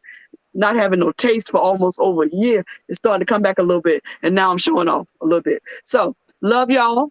See y'all next Tuesday. We have no idea what we're talking about, which is great. Unless you give me some ideas during the week. Let's do that. All right. Good night, everybody. Good night. Peace out.